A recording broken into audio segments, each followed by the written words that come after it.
Alrighty, what's up, folks? Welcome to the Infinitech live stream, where we will be talking about empowering the culture. Hold on, let me turn the music down. Pretty sure it's might get too loud. Alrighty, we'll go ahead and stop that there, and then yeah, I'm gonna bring this up.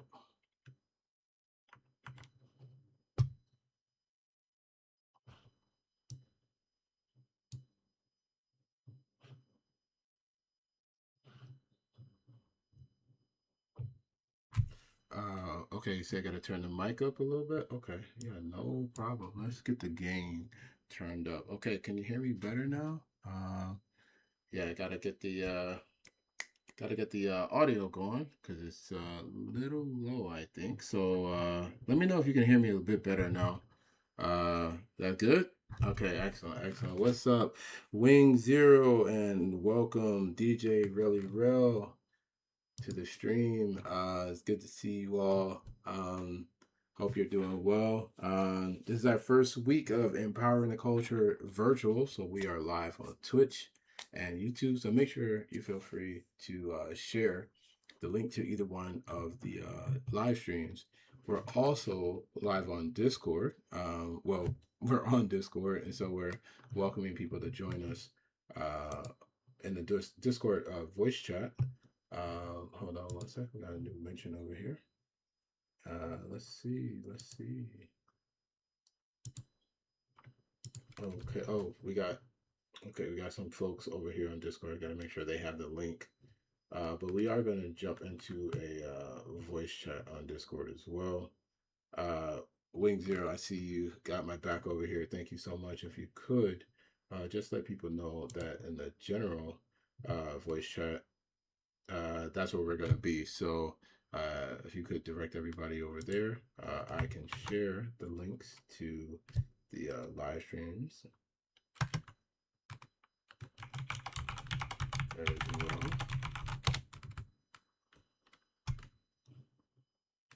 Oops.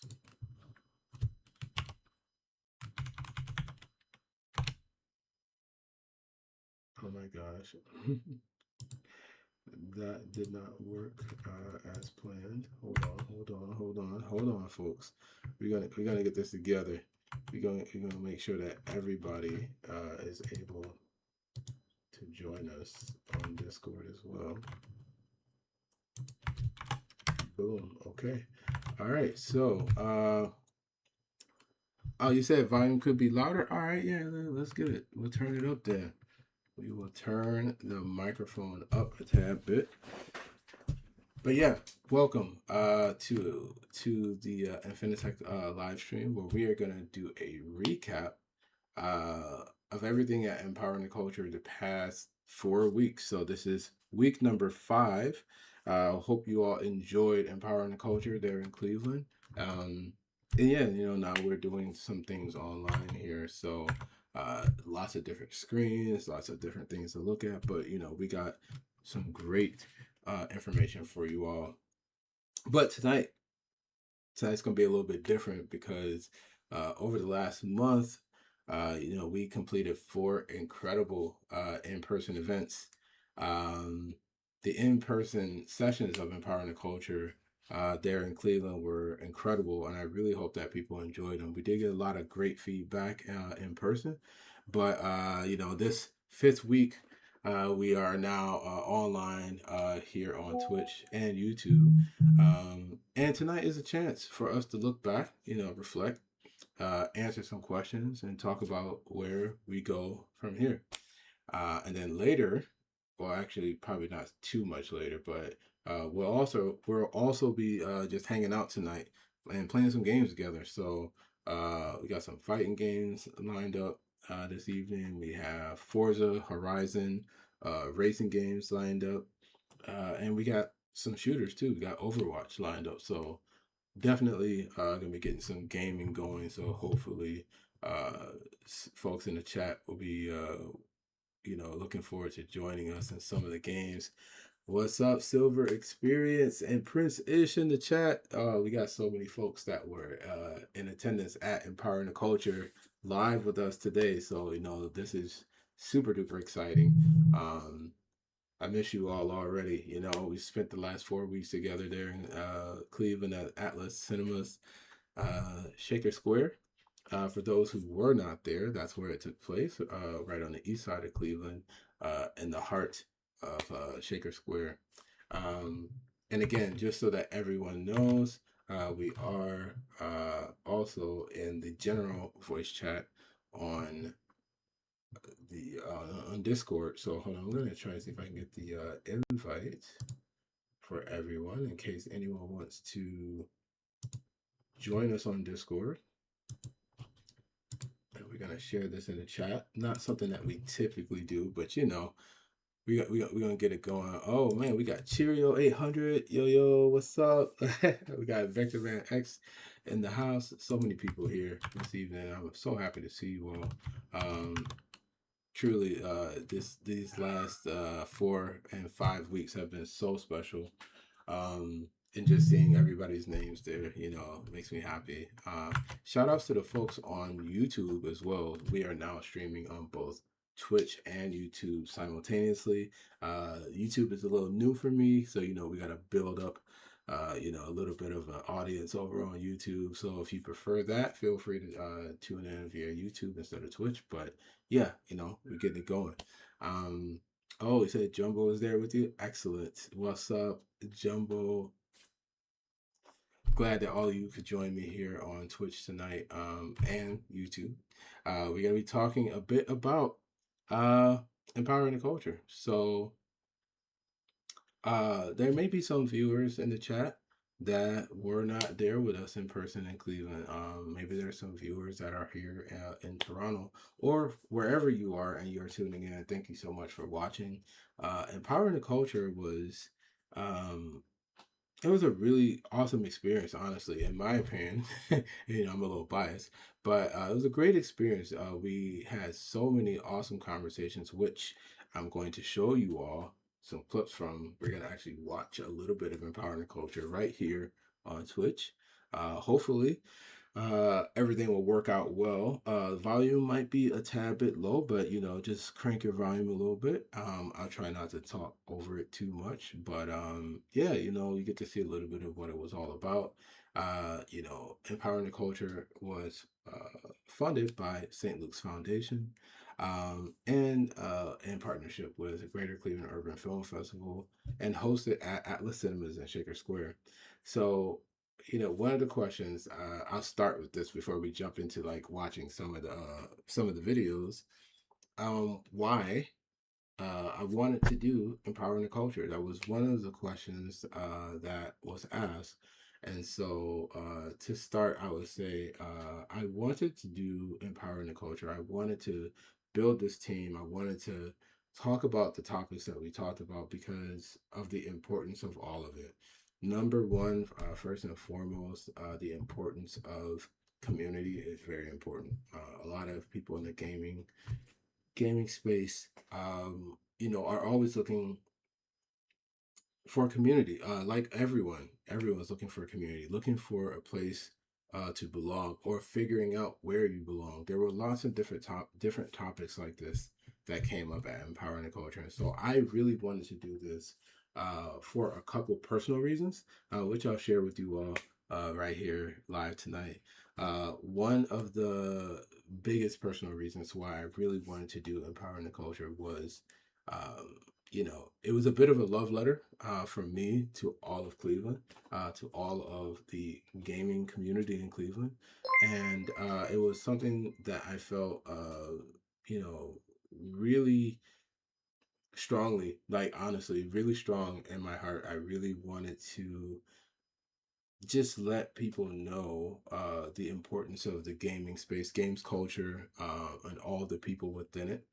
And the second big reason, which is connected to that first one, is it was a little bit of the passing of the torch, so to speak. There were lots of young people that were present, and I wanted them to know that we really want them to feel, first of all, feel acknowledged, uh, which is really, really important. And then I really wanted to like make sure that they felt included in this little bit of a torch passing, informal torch passing event, but just letting them know like they are the future, they are the next generation, and that we, the elder gamers, that we see them.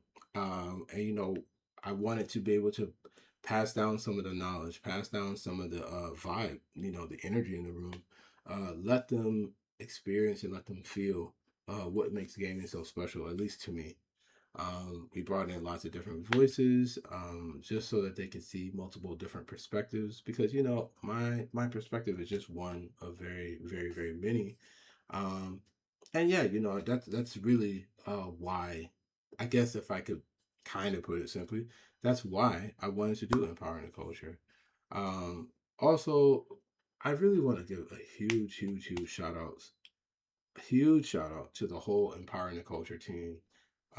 Without the team, there's no way that Empowering the Culture could have even happened.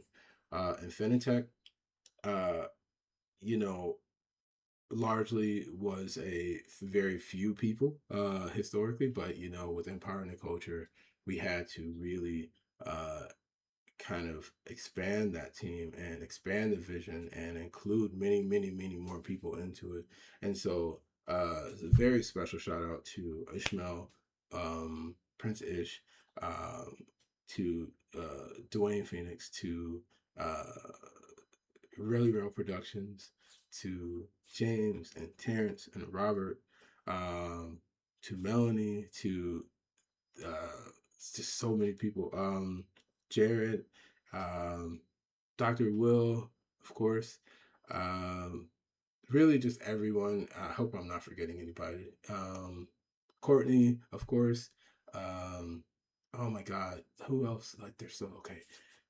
I got to think of each part because for those who were not there in person, Empowering the Culture actually was multiple different events brought together in one place. So we had Technologic Live in one theater, we had GamerGen at another theater, then we had Gamer Haven Commons in the lobby. Um, and so with each one of those like pieces in place, there were different people in each part of it. We had Q, we had Silver Experience who was in the chat. We had who else? Who else? Who else? Uh, we had the young folks in the next generation. I won't, we'll keep their names private for now. We had all of the help that we got from again our partners, which we mentioned earlier. um yeah, there were just so many people, and then not to mention the people who showed up for these events.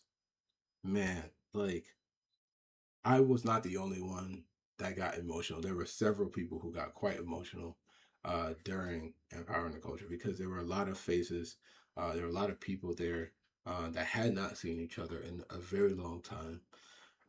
Also, really quick, shout outs to Mr. JT3 for the subscription. Thank you so much. I did see in the chat that you subscribed, so thank you. Really want to say appreciate you so much.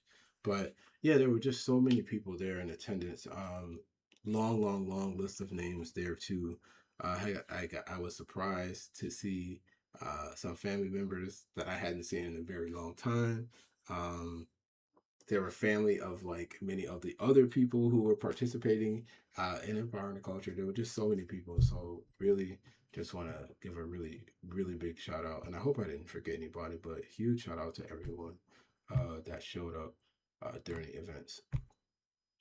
Um, Another question was, why or what made empowering the culture different from any other gaming event? And so what I can say about that is without like speaking badly about any other gaming event, what made empowering the culture different, I think, was the communal effort, the communal energy that it brought. The conversation, the quality of the conversations, the topic of the conversation. In fact, in the chat, if you were able to attend empowering the culture in person, let us know what you thought. Like, why was empowering the culture different from any other gaming event that you've ever been to, um, or what stood out to you? I'd love to hear also from you all regarding empowering the culture and just like your experiences. Um, but yeah, it wasn't really just another gaming event because the DNA, you know, the the DNA of this event was something unique. It was something that really had not been done before. It was something um I don't want to just like say it was unique, but it came from the people that had been experiencing these things for many years. So, I feel that it was different from most gaming events because of the people, most importantly, because we heard from people. A lot of gaming events are focused on the games, purely on the games. Not that that's a bad thing, but you don't really get to hear the story of people so much. Whereas this, was really about the people, and really that was the underlying uh focal point of the whole thing, right? We said many times that games culture is human culture, a quote by Robert Gatewood, who shared that with us many years ago. It's very true. um you know it was really heavily focused on that. People sometimes ask me why I don't just organize tournaments. And honestly, I'll tell you the truth. It's really because I'm interested in something much bigger, much bigger than just competition. Personally, I am very interested in people, especially in this space of games culture. You don't really get to hear voices of the people so much. When I say the people, I mean both the people who play the games, the people who make the games. Um, it is a very um, it's a space that is completely populated by people, but you don't really get to hear from them so much. So yeah, that's really kind of like I just really wanted to share those because those were two of the questions that I got, and I just wanted to share that with everybody. So the 4 week journey, uh, you know, yeah, like each week was so different, and I think this is where we're gonna like kind of share a little bit of the videos as well. So week one was really all about the origins of games culture in the city of Cleveland, right? Um, and that, yeah, let's watch a little bit of empowering the culture uh, from week one. Let's start this conversation. I have Let's some go. You questions, may have to and turn I'm your just gonna volume up. ask. I'll ask the question, and whoever just takes the question first, feel free, and then we can kind of just work through this. A little free form, but also a little plan. So, Okay, hold on. Before we continue, just to give everybody full context for those who were not present, uh, you have me on the right side of the screen here. Then it's followed by Terrence, Robert, and then James. And then over in the corner, you can see DJ Relly Rel, who was actually up there with us as well because he was controlling all of the audio production, so microphones and music. Oh, the theme of the first segment is the beginnings. We did talk a little bit about the beginnings as we did some of our introductions, but I have another question. Hopefully, something new that will spark up some great conversation. So, number one, um, I'm curious to know who or what first make made you feel like you belonged within this space of games culture. Was I pose this question to the chat as well. I'm curious to know from you all as well. If we're going to play that back really quick, just so that you all can hear that question again, because I would love to hear from the audience. um, I'm curious to know who or what first make made you feel like you belonged within this space of games culture?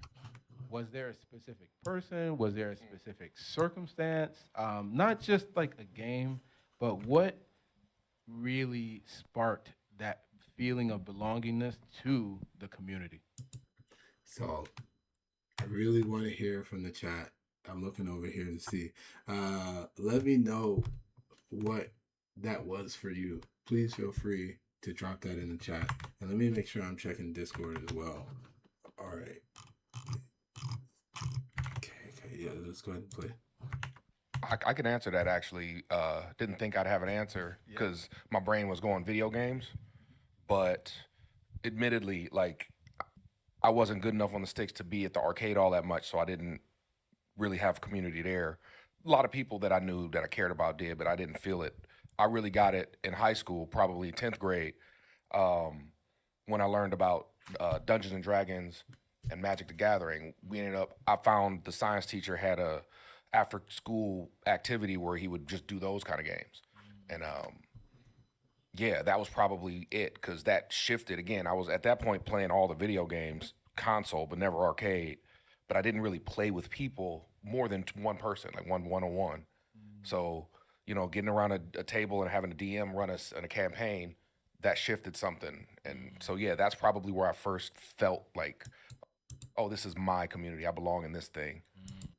That's a really interesting answer and one that I really kind of want to dive a bit more into. During empowering the culture, I found myself kind of holding back a bit because I didn't want to say too much. But I love Robert's answer here, because he really captures so eloquently one of the things that I love about gaming a lot, which is the group format.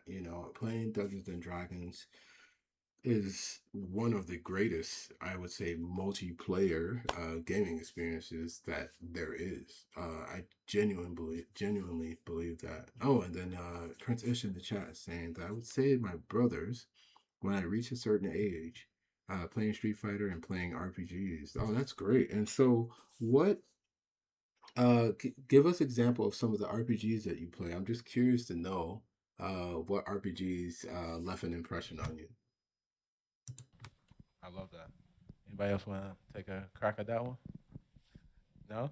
No? All right. Well, I guess I could. Yeah, I mean, you don't have to. We can go to the next one. I could. Okay. I Yep. could mention. Yep. I probably would say for me, like I said, just going back to my introduction. Oh, his voice is a bit low here. Hold on. But we do have the audio from this separate, so let's just see if we can hear what he says. Probably my like I said, my dad used to just take us to different shopping malls all over Northeast Ohio. Oh, so he's saying like how his father would take them to different shopping malls. And probably just seeing familiar faces. Like we could go to Randall one weekend, or maybe Saturday we go to Randall, and then maybe Sunday we go to I don't know Euclid Square Mall. Like and it'd be the same faces. And then people, the older, it's usually older guys. They will recognize, like, oh man, what's up, man? What's going on? So he's talking about like when you're in Cleveland, there's lots of different places across town where there's lots of gaming going on. Oh, wait. DJ Relly Rel says in the chat it was low for a second and it will get louder. Okay, so the volume was adjusted. So yeah, hopefully you all can hear pretty good. I think they knew like I was for real about it because we was like everywhere. Like as where they were going, we were going. Um, And so Mr. JT3 is in the chat here, so he could actually explain this, but it sounds like he's saying like, he would go to like different areas where gaming was taking place, different malls, and the people that he would run into in different places would basically take notice. They would take notice that he was in different places, and they could tell that he was, pretty serious, pretty seriously into gaming. so I think that's where I got the acceptance in the arcade scene. I mean, I was younger, so I wasn't that good in like fight games or any games until like probably the game that really got me to like to be good was probably Mortal Kombat 2. Oh, so he plays fighting games, and then the first fighting game where he, uh, kind of got like good at it, so to speak. It was Mortal Kombat 2. It's so interesting. That's probably was the game. Well, no, even before that, I say Street Fighter 2. Oh, Street Fighter 2. Another Okay, Street Fighter 2. He said I mean, actually like, it was okay, it's Street a Fighter lot of older guys playing this game. They're really good. 2. Mr. JT3, how much older would you say that those guys were? Would you say that they were like in their 20s or 30s? People, there were certain guys that recognize them from like other areas like I said, like Randall, Euclid Square Mall, there was a Southgate, there was an arcade spot there, Mm. but yeah, probably be accepted by like other players, other goers of the arcade scene. So he's saying like, the arcade scene is where he Being a first young felt man, I was just that like, acceptance. they accepted me in, like they didn't kind of like Oh, and as he said it, the machine. as They he let said me in the get chat, in, the so older I players was like, gave all him right, the so nod of that's why I knew approval. like, okay, I'm part of the tribe. So So I have to jump in Part here of the because I tribe. do want to elaborate a little bit on this point. So, for those who don't know, here in the city of Cleveland, you probably have heard of some of these malls, right? Like Severance Mall, Great Northern Mall, Parmatown Mall, and so on and so forth. So, what James is talking about is at one point, each one of these malls had a different video game arcade in them. And all these different video game arcades were a little bit different. They had different games, different communities within them. Oh wait, so Princess in the chat was saying that some of the games that the role playing games that he played were Suikoden 4, Final Fantasy 9, 10, and Xenogears. Oh man, you had some bangers in that list right there. That's awesome. And there was also rivalries, lots of people who would travel from arcade to arcade because they wanted to be the best across the city. And there was so many different things like this. So I just wanted to give a little bit of a little bit more information just for the younger audience out there that may not know what that was like.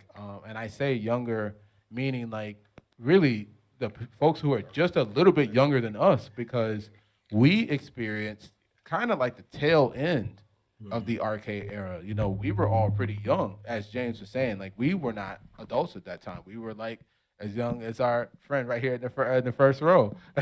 We were your age, and we used to try to go to different malls as much as we could, just so that we could play different games and see different people. So, yeah, man. When you say that, it just brings back so many memories for myself too. The best way to like compare it to, just imagine an arcade being a lobby, online lobby for like your favorite game. Just imagine so like old, bro. Fortnite or Call of Duty. Just imagine an arcade being a lobby. That's a very interesting analogy that James is making right here. Mr. JT3 is saying like, imagine the arcade is kind of like the online lobby now. When people are playing these games online now, the lobby online is where everyone's kind of talking to each other and partying up and talking trash. That's kind of accurate. That's really similar to what the arcades used to be like. However, really quick, I just want to say we're not going to watch the entire videos. These will be available on YouTube very, very soon. So just so that everyone knows that might be interested in watching all of what happened during Empowering the Culture, they will be available. All of these videos will be available. Oh, DigiJaws, hey, welcome to the chat. You said the arcade was the offline lobby. Exactly. Exactly. That's exactly right. That's exactly what it was like. Clearly, that's how it was. It was a real life lobby. I mean, Yeah. It was a real. It was like, a we real stood life. in the cube, like And with your 2 quarters, 3 if you And see, Vector Man X in the chat said absolutely, and then he also said in the video at the same time, real life lobby. was going to a different mall because they had the prices up there. I remember Randall Park Mall. We used to go around and kind of taunt the other arcades a little bit because whenever we would set the high score, we put in RPM for Randall Park Mall, and they'd be like, "Oh, they was here." Like, yeah, we was in your set. Oh, so you was tagging. We beat your score. What y'all gonna do about it? Y'all better unplug and replug the machine so we forget. 'Cause So what Vector Man X Terrence is talking about here is like today RPM's at the top. yeah, in the arcades during that time, when you would get the high score, you could put in like a 3-digit, not 3-digit, but 3 letters acronym abbreviation, and so they put RPM for Randall Park Mall, and they would set that in other arcades. Oh, Digital says RPM for life. Oh, we got a Randall Park Mall player right here. I love it. Oh, that's cool. That's cool. And so, related to this question, but slightly different lane, what are some of the spaces that you all have found over the years that really helped to build Cleveland's games culture scene? What were some of the spaces that what are some that come to mind? We talked about arcades, but were there any other spaces? Were there any specific just any place where you gamed? Like, I know you talked about a neighbor, but yeah, what's some other spaces that shaped Cleveland's games culture in your opinion? Well, I can answer that vividly. At Randall Park Mall, the electronics boutique in there, there was a guy used to work there named Wardell. He passed away at 44. Rest in peace. Yeah, rest in peace, Wardell. But he kind of, he was like the older brother figure. He was like working at EB, and and he kind of disappeared for a few years and then came back when EB opened up in the Galleria downtown. That's where we really took off with the Dreamcast, PlayStation 2, GameCube, Xbox generation. So this is very interesting because he brings up like video game stores, and so nowadays, most people know GameStop. There used to be a variety, a wider variety of video game stores back then. So you could say like the main 4 places that you would catch, games culture in the wild were arcades, video game stores, at school, cafeteria. And it's not really a place, but one area of interaction would be like video game magazines. Those 4 things I think were probably like kind of like the heartbeat, like that was the spaces where games culture would exist.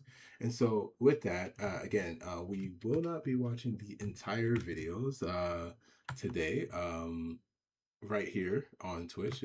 We will have these videos available for you all on YouTube very soon. So we'll make sure to share those links. Actually, if you are watching on YouTube, the Infinitech YouTube page, actually, I will send that link just so that you all can make sure you do follow, because the Empowering the Culture video that you just saw and all of them will be available on YouTube very, very soon. So I'm going to go ahead and drop the link in the chat right for everybody on Twitch.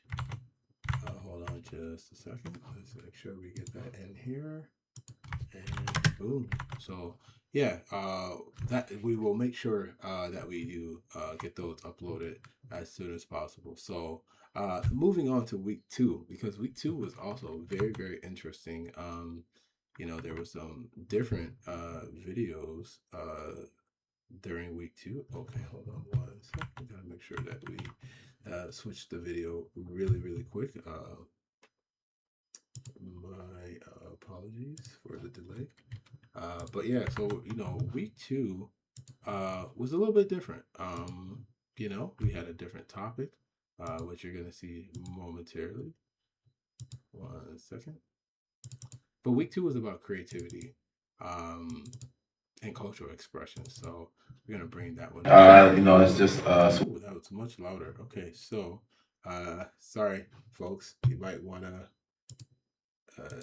turn the volume down just a tad bit. But here is week two. One prayer that I make before we take on big and small things. And so with that, I just want to say good afternoon to everybody. Thank you all for coming out to week two of Empowering the Culture. For those who are coming back, they were here last week, we welcome you back. But for those who are new, we welcome you, joining this effort, and we're really happy that you're here. My name is Tristan Wheeler. I am the founder of Infinitech. And on behalf of our entire team, I'd like to thank each and every one of you for joining us today. So whether you're here, again, for the first time or not, we're just very grateful that you are. I forget, this one was quite a bit your Wednesday with us. Last week we began a conversation. Let's bring it down just a tad bit more. And maybe raise the gain. So yeah, this is from week two here. Something that we did last week. Before we jumped into the Technologic live discussion, I shared a little bit about what Technologic means. So Technologic is, Infinitech. If you take Infinitech right here and then you just cut off the infiny, you have tech. And tech is a nickname that I earned in the community many years ago at different conventions and gaming tournaments and stuff. And so the name Technologic is a play on words, but it's also letting you know a little bit about like what you're going to be experiencing today. And so you're going to be experiencing a little bit of the logic of tech, myself and the guests that we have and the topics that we're going to be talking about. And so with that, this segment, as we get ready to open up the fuller conversation, I just wanted to share with you all some thoughts that I had and some things kind of continuing from last week. So the turntables, and you start learning. I'm speaking to a community, really just gotta skip forward just a tad. Anybody in here play Cross? That's a good one. The full videos will be available. Highly creative, and I say overall. The full videos will be available on YouTube, so make sure you do follow the YouTube channel because we will be uploading and releasing all of Empowering the Culture momentarily. Creative, say, do all types of like work in the creative space, and I love that because it shows like a certain MC Carbon sense of confidence that like we need people to like learn that and to have that confidence to try new things. And so anyway, with that said, I guess let's do an icebreaker. So when you hear the word creativity, what's the first thing that comes to mind? Check. I would say pure self-expression when I hear creativity, because when you look at, when you go home, how you decorate your house, creativity is something that just runs through us. And a lot of times people want to attach creativity to like a dollar sign per se, which limits the route of your vision with creativity. But I feel like we're surrounded, with creativity because we are. We exude it, I feel. Mm-hmm. I look at it as creativity as a feeling.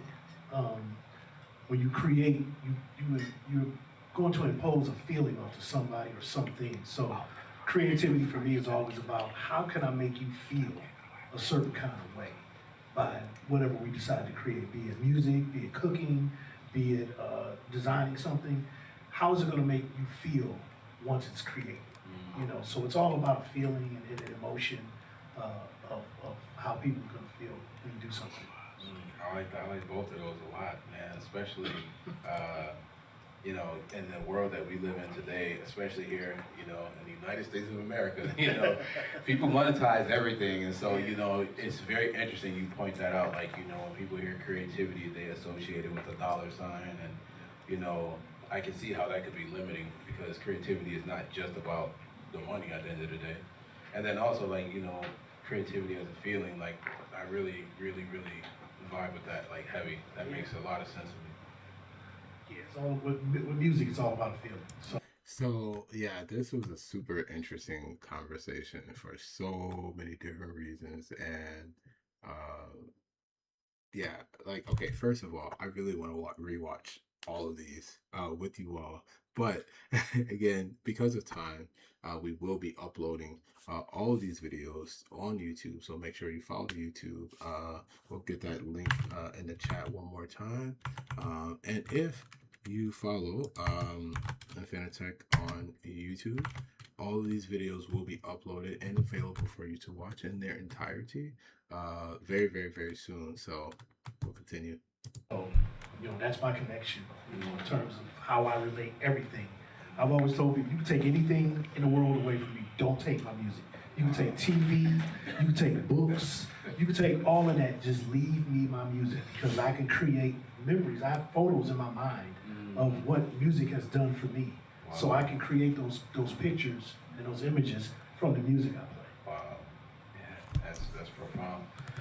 And make sure you all follow DJ Really Real and Prince Ish right here on Twitch and follow them on all platforms. So these two brothers, like I have so much love and so much respect for it and everything that they do. So I just want you all to like take a time to also follow and subscribe to them as well. So with that said, you know, let's jump into the meat of the whole conversation. Let's hear a little bit about yourselves. Who wants to go first? Let's tell us a little bit about yourselves. I'm a pick. I'm gonna go with Ishmael. Tell us a little bit about yourself, man. Yeah, so my name is Prince Ish. I am a alternative hip hop artist, which just means I have a band and I'm able to move between genres pretty much seamlessly. So I've been performing since 2012. Started off with, you know, individual, you know, home studio, learning how to mix, master, and then I just kept spiraling into a way of learning new crafts to be able to make my main craft, which was music, the thing to really separate myself, create like a sound. So I've been creating music and evolving with that. I started directing my own music videos, started writing screenplays, but ever since I was younger, I was always making comics and screenplays and things like that. So yeah, from there, I've just started developing more of a storyteller mindset through my music, creating songs, which, you know, so many transferable skills that you learn from screenplay, writing, to writing songs, to zooming in on situations. So make sure you all go and follow Prince Ish on every platform. Check him out. Listen, really listen to his message and his music. One of my absolute favorite music artists from the land and all time. One of my favorite artists of all time. So, you know, performing a lot, traveling a bit, did some shows in Miami, traveled, you know, to some smaller states like around the Illinois area, Ohio. And then got to a point where I started developing deeper stories, but also creating a program called Stage Mastery, where I'm teaching how to remain present and calm within stressful situations, or we may perceive it as stressful situations. Welcome, St. Clair. Welcome to the chat. We're doing good. We're doing good this evening, and we're doing better now that you've joined us here on the Infinitech live stream. We are covering empowering the culture from the last 4 weeks. Again, my name is Tristan. I am. Oh, we got TK Sagu. Sagu has followed. We made it, folks. Sagu has joined us. Thank you so much for the follow. But yeah, we're reviewing everything from Empowering the Culture over the last 4 weeks. We are now in week 5 right here on Twitch and on YouTube, and we're also on Discord. So make sure you check us out on Discord as well. We are currently listening to Prince Ish and DJ Really Real. Just for example, like an artist, a lot of times people will think like, oh, this artist, they seem so confident all the time. They seem like nothing bothers them. But a lot of times what you don't know is that these artists are struggling with their own insecurities or different ways that, we are from not being 5. present a lot of times, thinking ahead. We are in week 5, MC Carvin Plays. This is week 5 right here on Twitch, YouTube, and on Discord. Week 5 is virtual, and week 6, our finale next week, is also going to be virtual. Also, I would just say, for anyone who wants to join us, it's voice chat. We are on Discord currently. Hold on, let's get that link in the chat just so that people can join us. Voice chat if they like. Hold on, we're gonna get that link right now. Copy the link, boom, and we're gonna drop that in the chat.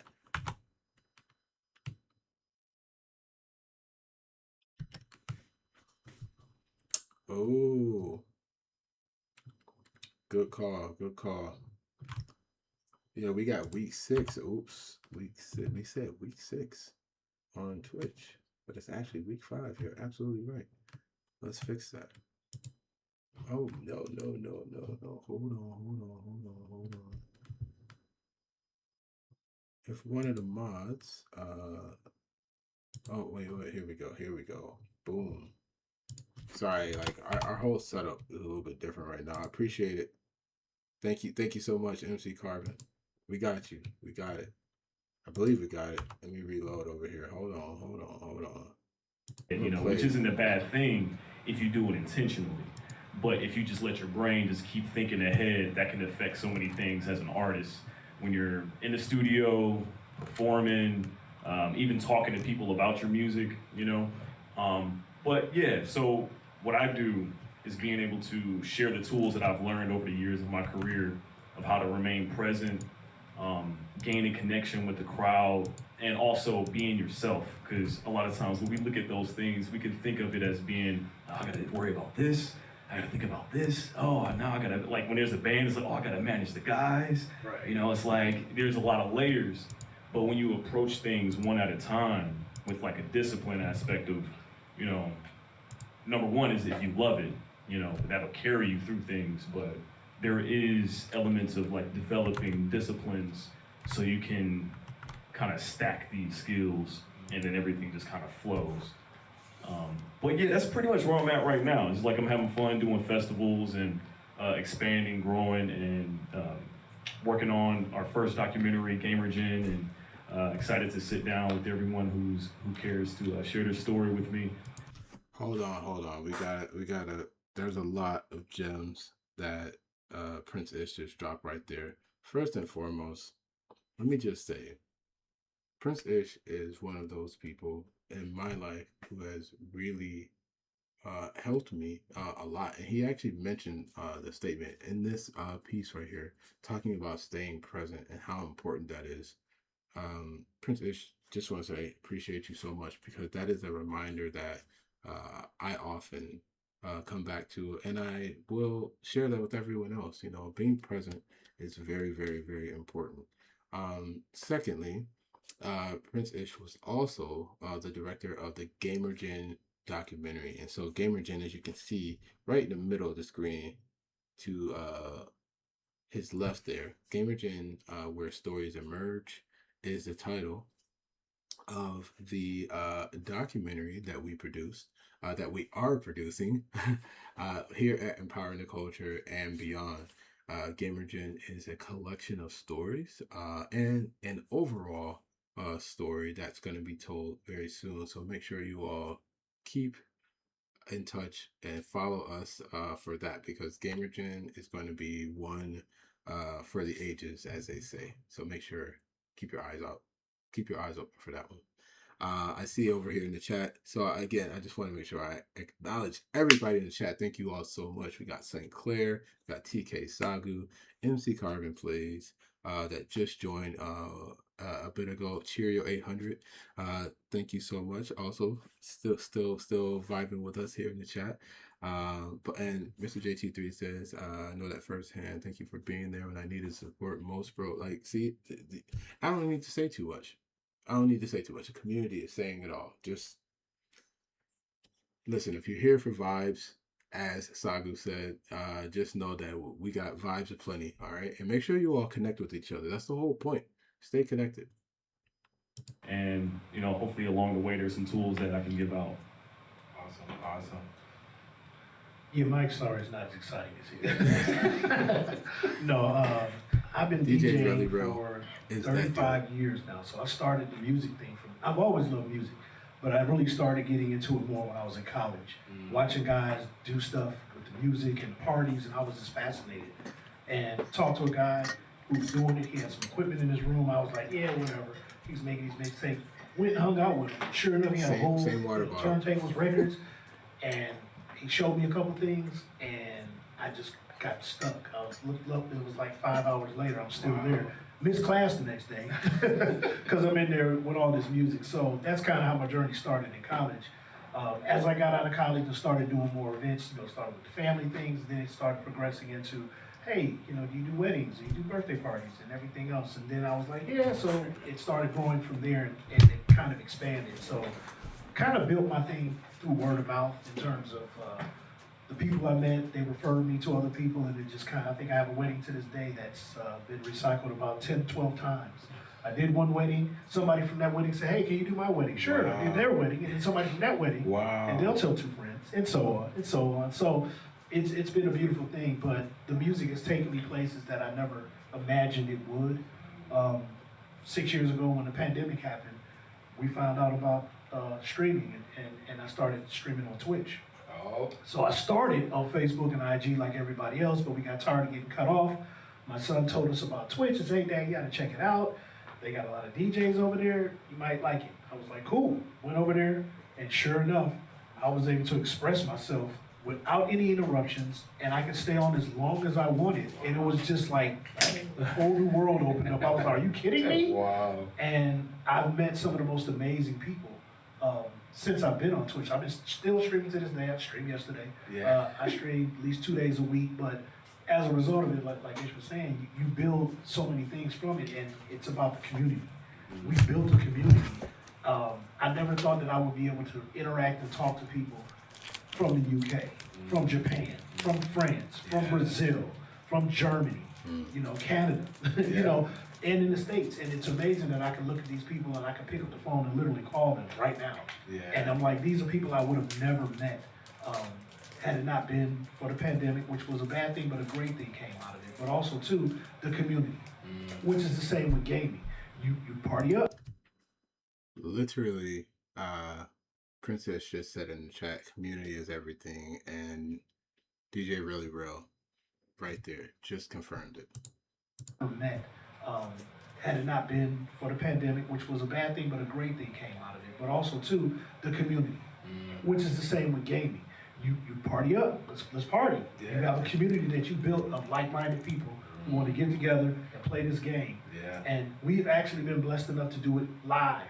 So awesome. We said, how cool would it be if we wanted to party up in the real world when the real world opened back up during the pandemic? And sure enough, we said, let's do something here in Ohio. We did something here in Cleveland. We had over 100 people show up from all over the country to come and hang out with us. And it was just to get together and just see each other. Because they see the streamers. We're on TV on the screen all the time. But everybody else is just a username or their tag in the chat. So you just see a name that's always there with you, but you don't know who they are. So it was kind of wild. And then we did. All right. So I feel this is like Inception a little bit, because he's talking about being on Twitch or YouTube like we are right now. And we see each other. We see these different usernames. But I'm telling you, there truly is something special to partying up in real life. I know that we use that phrase a lot during Empowering the Culture, but meeting up in real life and just coming together and really, really making community. You know, it's great that we are able to build community online like we are right now. And it's everyone is saying, like, there's so many vibes in the chat right now. Everybody's feeling it. But when you meet up offline, it's different. It's different. Did that, and as everybody else is just a username or their tag in the chat, so you just see a name that's always there with you, but you don't know who they are.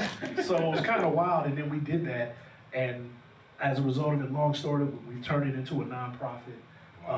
We've had a scholarship started in my father's name. My father passed away 3 years ago, but they were moved by the story of the community, and the community started behind my back a scholarship in my dad's name to kind of continue his legacy here in the city of Cleveland. So we've done so many things, and it all goes back to community and what you can do with what you do with you performing, me doing music, and even how it ties into what you do with gaming. You build a gaming community, and you guys are doing like-minded things, and you know, people are getting together in Comic-Cons and all the cons across the country, and it's like amazing, you know. So right here in Cleveland. It's a beautiful thing. Right here in Cleveland, right? Coming up soon. So it's been an amazing journey, and like I say, it's opened up a lot of doors. And I'm able to travel and do some things DJ-wise, just from the people I've met. So it's awesome. I love it. So you kind of touched on like the next question that I was gonna ask, which was all about games. Okay, wait. We're gonna pause right here because again, we do have to stay cognizant of time. I love the answers that both Prince Ish and DJ Really Real share with us, and I really want you all to be able to watch so much more of this, but we can't watch it all right now. So again, make sure you follow the YouTube page. These full videos will be available momentarily. Please stay tuned. You can watch the full videos on YouTube. We are going to switch over to the next video and the next topic. So I'm just curious to hear from the chat though.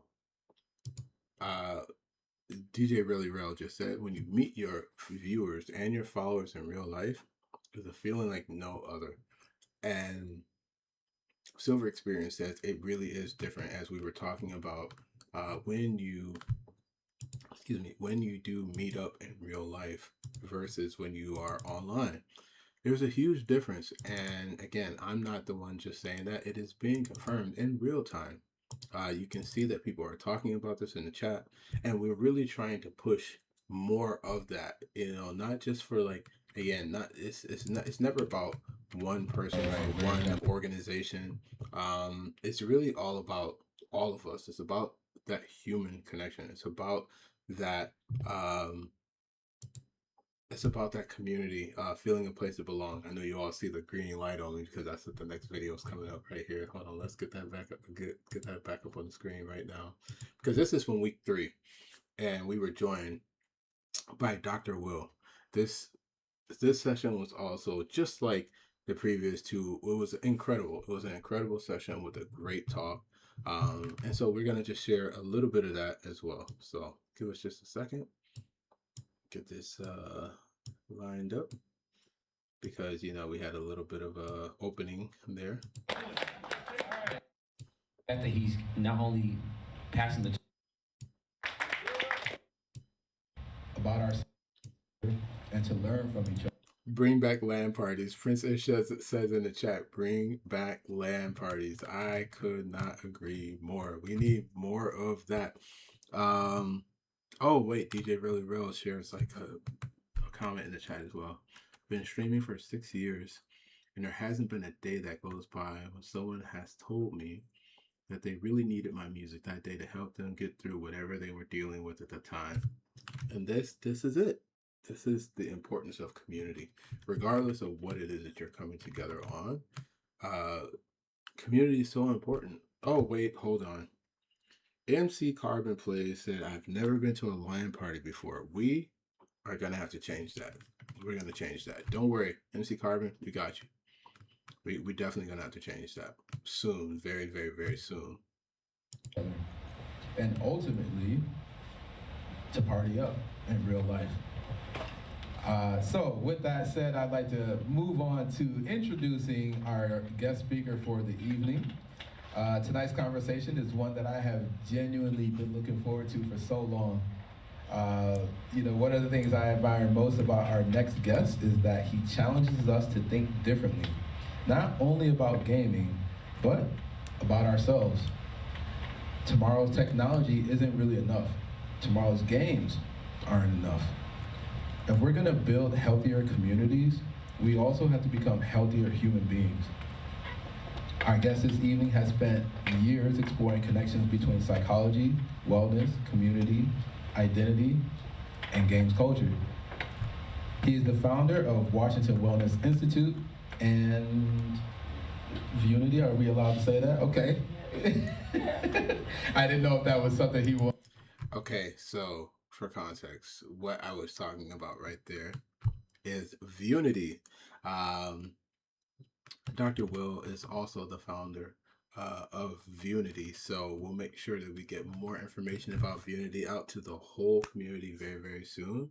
But yes, it's fantastic, so make sure you stay tuned. Check out Dr. Will on all platforms.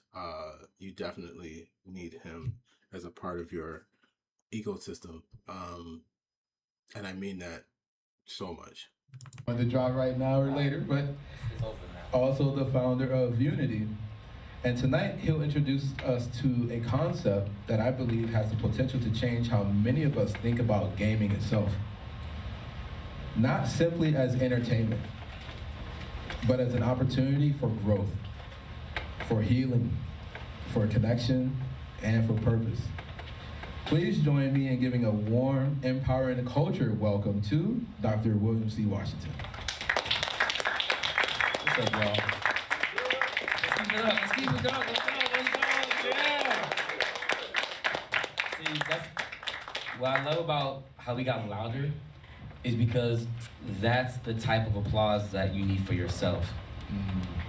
The way you wake up, the way you dress, the way you hang out with other people, the way you go to bed, you have to be the first person you applaud for. You cannot wait for someone to clap for you. Okay, so I just want to talk a little bit about that statement.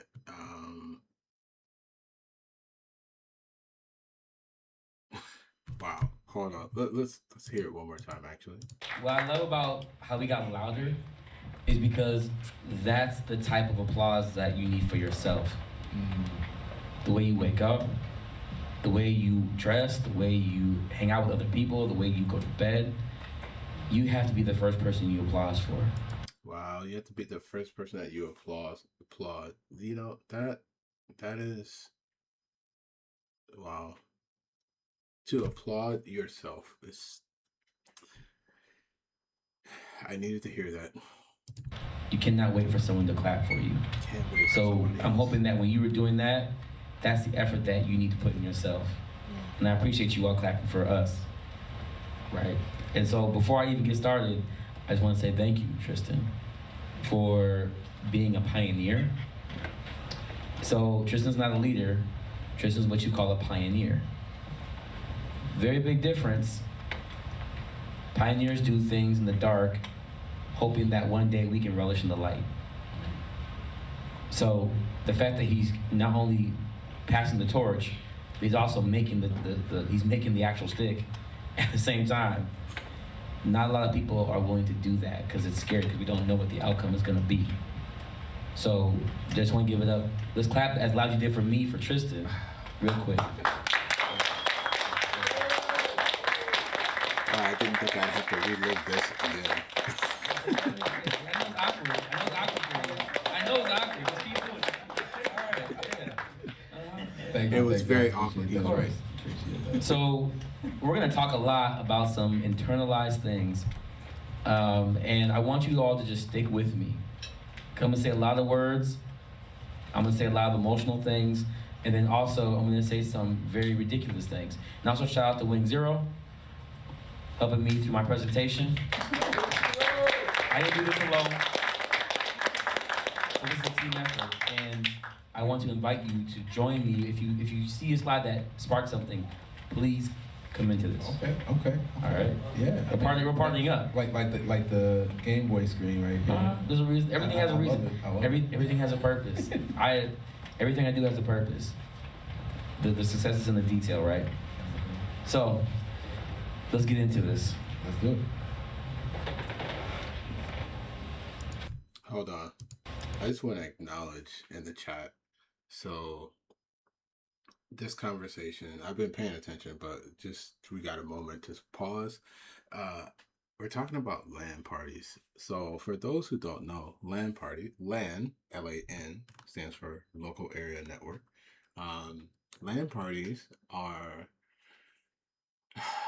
how can I put this simply? It's when people are playing video games together in one physical place, but everyone brings their own console or PC, their own screen. And so just like how we play when we're by ourselves on the TV or on your computer monitor, you bring all of it together and we all play together. So everyone has their own screen, everyone has their own controllers or mouse and keyboard, and they play one game together. And Prince Ish said that they played Halo Reach, 8 players at his house last year in November.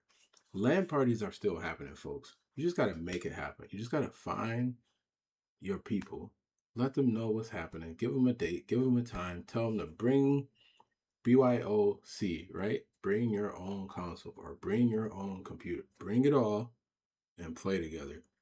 It is so important. Quick story. I won't go too far into this, but back in the day, Vector Man X, if he's still in the chat, can tell you about this, and so can Mr. JT3. During the GameCube era, we had a LAN party with Mario Kart Double Dash. For those who didn't know, Mario Kart Double Dash is a LANable game. It allows for up to 8 Nintendo GameCubes to be connected to one another and for 2 players per GameCube to play. So it's a 16-player game. And let me tell you, one of the best, if not the best, experience that I've ever had playing Mario Kart Double Dash and LAN was absolutely phenomenal. And it is something that I really want to bring back with Infinitech. So make sure you all stay tuned because that has to come back. We have to do that again. Yeah, it's so good. And so for those who never played Mario Kart Double Dash, what makes that game so special is that 2 players play on one kart together. One person steers and drives, and the other person controls the items and the attacking. Honestly, Double Dash has got to be one of the best Mario Kart games of all time for multiplayer simply because of that. So make sure, everybody in the chat talking about LAN games, and we're going to bring that back. Don't worry. It's coming back with Infinitech. I promise you we're going to do it. It's going to come. So, the core idea here is that gaming is no longer just entertainment. It's not just about having fun anymore. It's about learning who you've become because of that game. You cannot play a game and think, oh, there's no story behind that. You were somewhere, you were with somebody, you were by yourself, you were in a room, you were in a family, you were a part of a community. You were actively living an entire experience. And so at Washington Wellness Institute, we talk about how healing is a lifestyle. And so when you're sitting on my couch or we're having a therapy session, I'm looking at you in 8 different ways, no different than games culture. So the 8 different ways that I would look at you would be your physical health, your emotional health, your social health or relational, your family health, so your history of your family, your educational health, how you learn, your spiritual health, how do you make something more meaningful than what you're experiencing, your environmental health. So it's not about just who you are, sometimes it's about where you are, right? And then also your financial health, because money is directly tied to mental health as well, and your careers. So think about all those 8 different things I said built into an RPG. Some of y'all are literally doing that. Stamina, physical health. You're in GTA having to get money for a car, that's financial health. You're partnering up, that's social health, right? All these things are a part of the health structure. So if you can't see yourself in 8 different ways, then you're missing out on some of the most beautiful, precious moments of your life. And I want to help open that up today. Is that all right? Okay, so again, this session, it's an hour and a half long. Was amazing, was so amazing. And I really, really wish that we could watch all of it right now. But y'all already know what I'm about to say. It's gonna be on YouTube, so make sure you follow the Infinitech YouTube channel because we're gonna put all of these on there for everyone to view the entire thing. And I really, really advise when you do go and watch it, make sure you take notes. There's so much to like talk about. You know, even feel free to like clip parts of the video. You know, do some response videos. Like put it on TikTok, put it on Instagram. These videos are absolutely like incredible. These conversations are so incredible. And yo, what's up, Master Solidus? Just join the chat. Oh, and subscribe to tier 1. Thank you for the sub. Really appreciate that. Really, really, really, really happy to see you join us here on Twitch or on YouTube if you're checking us out from YouTube, or on Discord if you are on the Discord. We are in the group, the general chat on Discord. So if anybody would like to join into the conversation, you know, we definitely welcome you to join us. And I see Mr. JT3 is actually in the Discord. What's up, Mr. JT3? You want to say what's up to the chat? Or are you just listening in? I think he's just listening. That's fine. But we'll play just a bit more of this one because was a great session. So in 8 different ways, then you're missing out on some of the most beautiful, precious moments of your life. And I want to help open that up today. Is that all right? All right. Okay.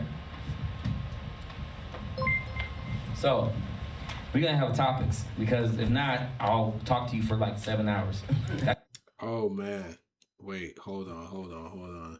We got a gift sub to Farito Baggins. Awesome. That's great. Thank you so much, Master Solidus, for the gift sub. Really appreciate that. And Frito Baggins was one of our most recent followers, or was our latest follower until Sagu joined the group here. But shout outs to Farito Baggins. For those who don't know, that is my wife Farida.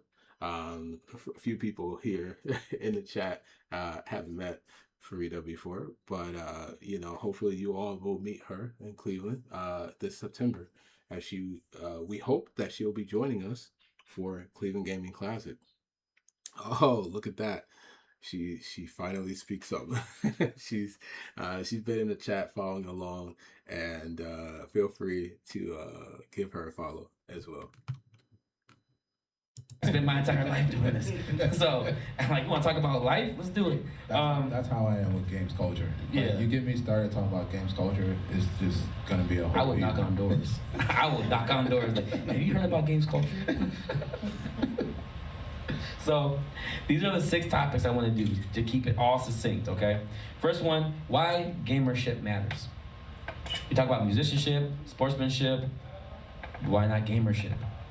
Especially in this new esports era. Wait. That is a bar. Gamership. Did you all catch that? Did you catch what Dr. Will said right there? Hold on, we're gonna go back. First one, why gamership matters. Why gamership matters. What is gamership? We talk about musicianship, sportsmanship. Why not gamership? Why not gamership? Especially in this new esports era. Right? We need that. Let's really talk about that. We're going to talk from pixels to portals. That's a hidden language. We'll get into that. Psychology of gaming. Because to make a game, to make you buy Mario Kart 8 and 9, there's a psychology behind it. Mm-hmm. You don't need to race around the same track and then buy the same DLC that you played 3 years ago, but you're still... Miss Vampira has also joined the chat. Oh my gosh, this is like one of the greatest streams ever. Welcome, Miss Vampira. And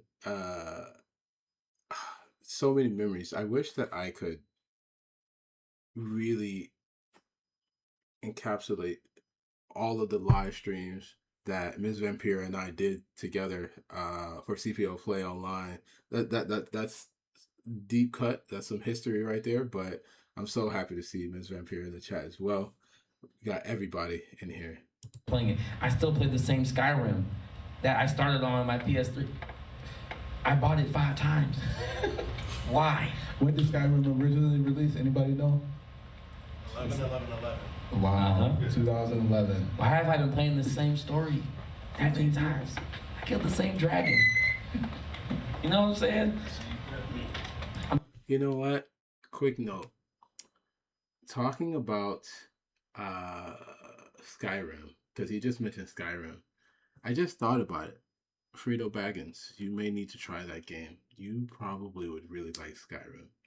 For those who don't know, judging by her handle, she's a big fan of the Lord of the Rings. And I feel like Lord of the Rings universe, Hobbit, Skyrim, it's all fantasy, high fantasy.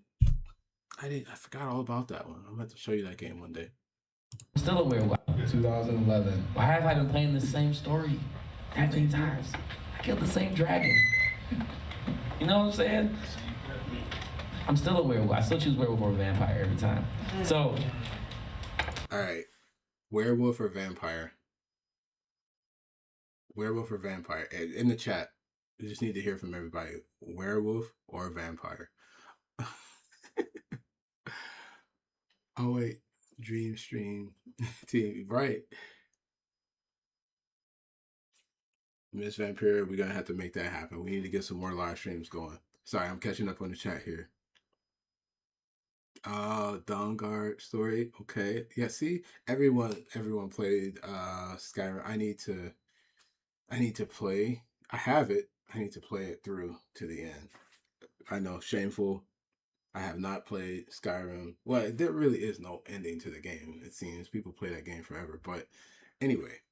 Oh, wait, hold on. Okay, so we got votes in the chat. Every single vote is for a vampire. Wow, no one voted for a werewolf? Okay, all right. that's what I'm talking about. And then interpersonal, intrapersonal learning. So that's when I get a little bit of nerdy. So interpersonal is a relationship between me and you. Intrapersonal is the relationship I have with myself. What I think, what I feel, and what I know. Right? Think, feel, know. And a lot of times in life, sometimes what you think, what you feel, and what you know are in 3 different rooms in the same house. Gamership is about that too. Games culture is about that. So, then lastly, we're going to define gamership openly by talking about the 5 pillars that I... Hold up, we gotta pause because we just got rated by Gov Pancakes. What's up, sir? And what's up, community? For those who are joining in from Gov Pancakes' stream, welcome. My name is Tristan or Infinitech. We are currently reviewing everything from Empowering the Culture, and you all are just in time because we're going to be switching over to week 4 recap, where Gov Pancakes was on the panel. So everybody that just joined in from Gov Pancakes stream, welcome. Feel free to give us a follow. Feel free to lurk, but you came in just in time because we're getting ready to switch over to week 4 recap, and you're going to see Gov Pancakes momentarily. I believe are the foundation. Cool? Sounds good. All right. Okay, wait. This is a good place to pause, and we're gonna switch over to week 4 because Gov Pancakes just rated the stream with his whole community. So we definitely got to put Gov Pancakes on screen momentarily. So give me one sec. We got to bring up week 4. And for those who are just joining the chat, we are vibing out over here to Empowering the Culture, which happened over the last 4 weeks. You have just joined into week 5.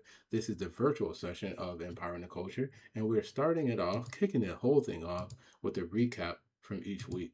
Welcome everybody to the stream. And Cheerio 800 asked the whole chat, what's everybody's favorite game? So Yeah, drop your favorite game in the chat. I'm very curious to see as well as we prepare Wake Forest video. Let's see. Wait, hold on. We got Paper Mario. We got one. Whoa, Paper Mario. We got Secret of Mana 2. Okay. Sonic Adventure 2.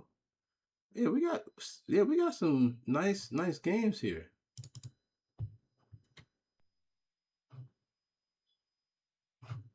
Okay. Hold on. We're about to bring up week 4 right now. Boom. All right. This is week 4. Recap of week 4. Vector Man X says it's hard to pick just one. Gov Pancake says Threads of Fate. Okay. And our one of make sure they're all That's a mic check. branding, physical environments, programming. All right, here we Their go. paths are different, but their purpose is shared. It's time for bowling. Each of them reminds us how you gonna that lead games before culture we isn't introduce simply you about what on the stream? happens on the screen. I'm just kidding. Go It's ahead, do about your what thing, happens bro. between people. NBA 2K. With that said, let's introduce our guest for the evening. Our first panelist is Robert L. Gatewood, a Cleveland-based designer and creative operator whose work focuses on building cohesive, high-functioning community spaces through intentional visual and experiential design. His organization, Master Collective, was a partner in supporting Empowering the Culture. Okay, Smash Arcader. What's up? What's up, sir? I'm so glad to see you here. Welcome to the stream. You said Mischief Makers? Excellent choice, man. That game is awesome. Such an awesome game. Prince Ish says 2K. Yeah, I'm just gonna take that as the original 2K on the Dreamcast. No, I'm just kidding. I know you love the whole series, but 2K did start on the Dreamcast. Just saying. Robert leads integrated design efforts across branding, physical environments, programming, and community development, translating ideas into tangible systems that support both businesses, sustainability, and community impact. Rooted in Cleveland's Collinwood neighborhood, shout outs to Collinwood, his work reflects a deeply local commitment to creating spaces, services, and and creative opportunities that directly serve neighborhood needs while strengthening community identity. Through ventures including Gatewood Homeshare and Master Collective, Robert approaches design as more than appearance. He uses design as an infrastructure for connection, access, collaboration, and long-term community growth. Please welcome Robert Gatewood. Please welcome Master Solidus in the chat, Robert Gatewood.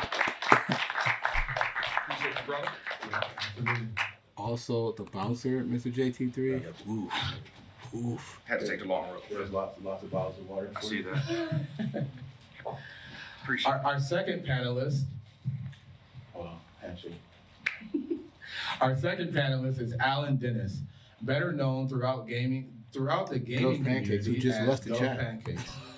Alan is a veteran gamer, gaming commentator, Twitch creator, and moderator, voice actor, tournament organizer, freelance cameraman, and a professional chef. Through Gov Pancakes, he has built a presence centered on gameplay, commentary, community participation, and helping others navigate both competitive gaming and online spaces. Alan represents the many ways that someone can contribute to games culture, not only through playing the games, but through organizing, broadcasting, content creation, welcoming others, and helping communities to come together. Please welcome Alan Gov Pancakes Dennis.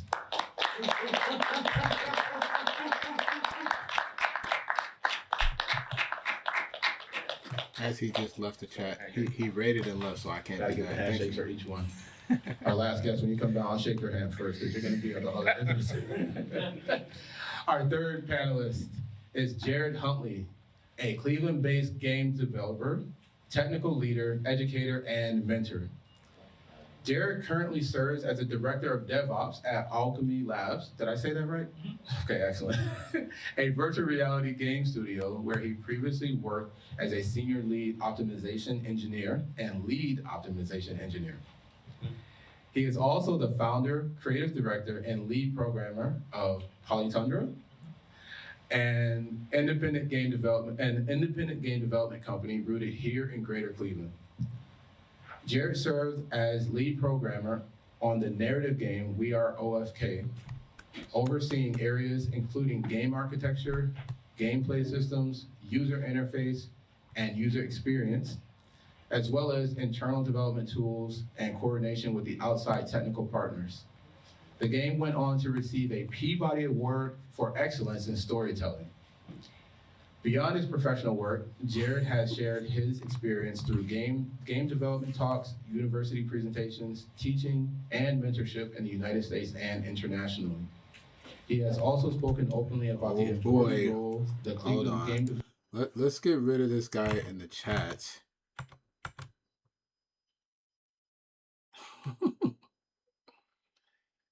Let's ban this dude.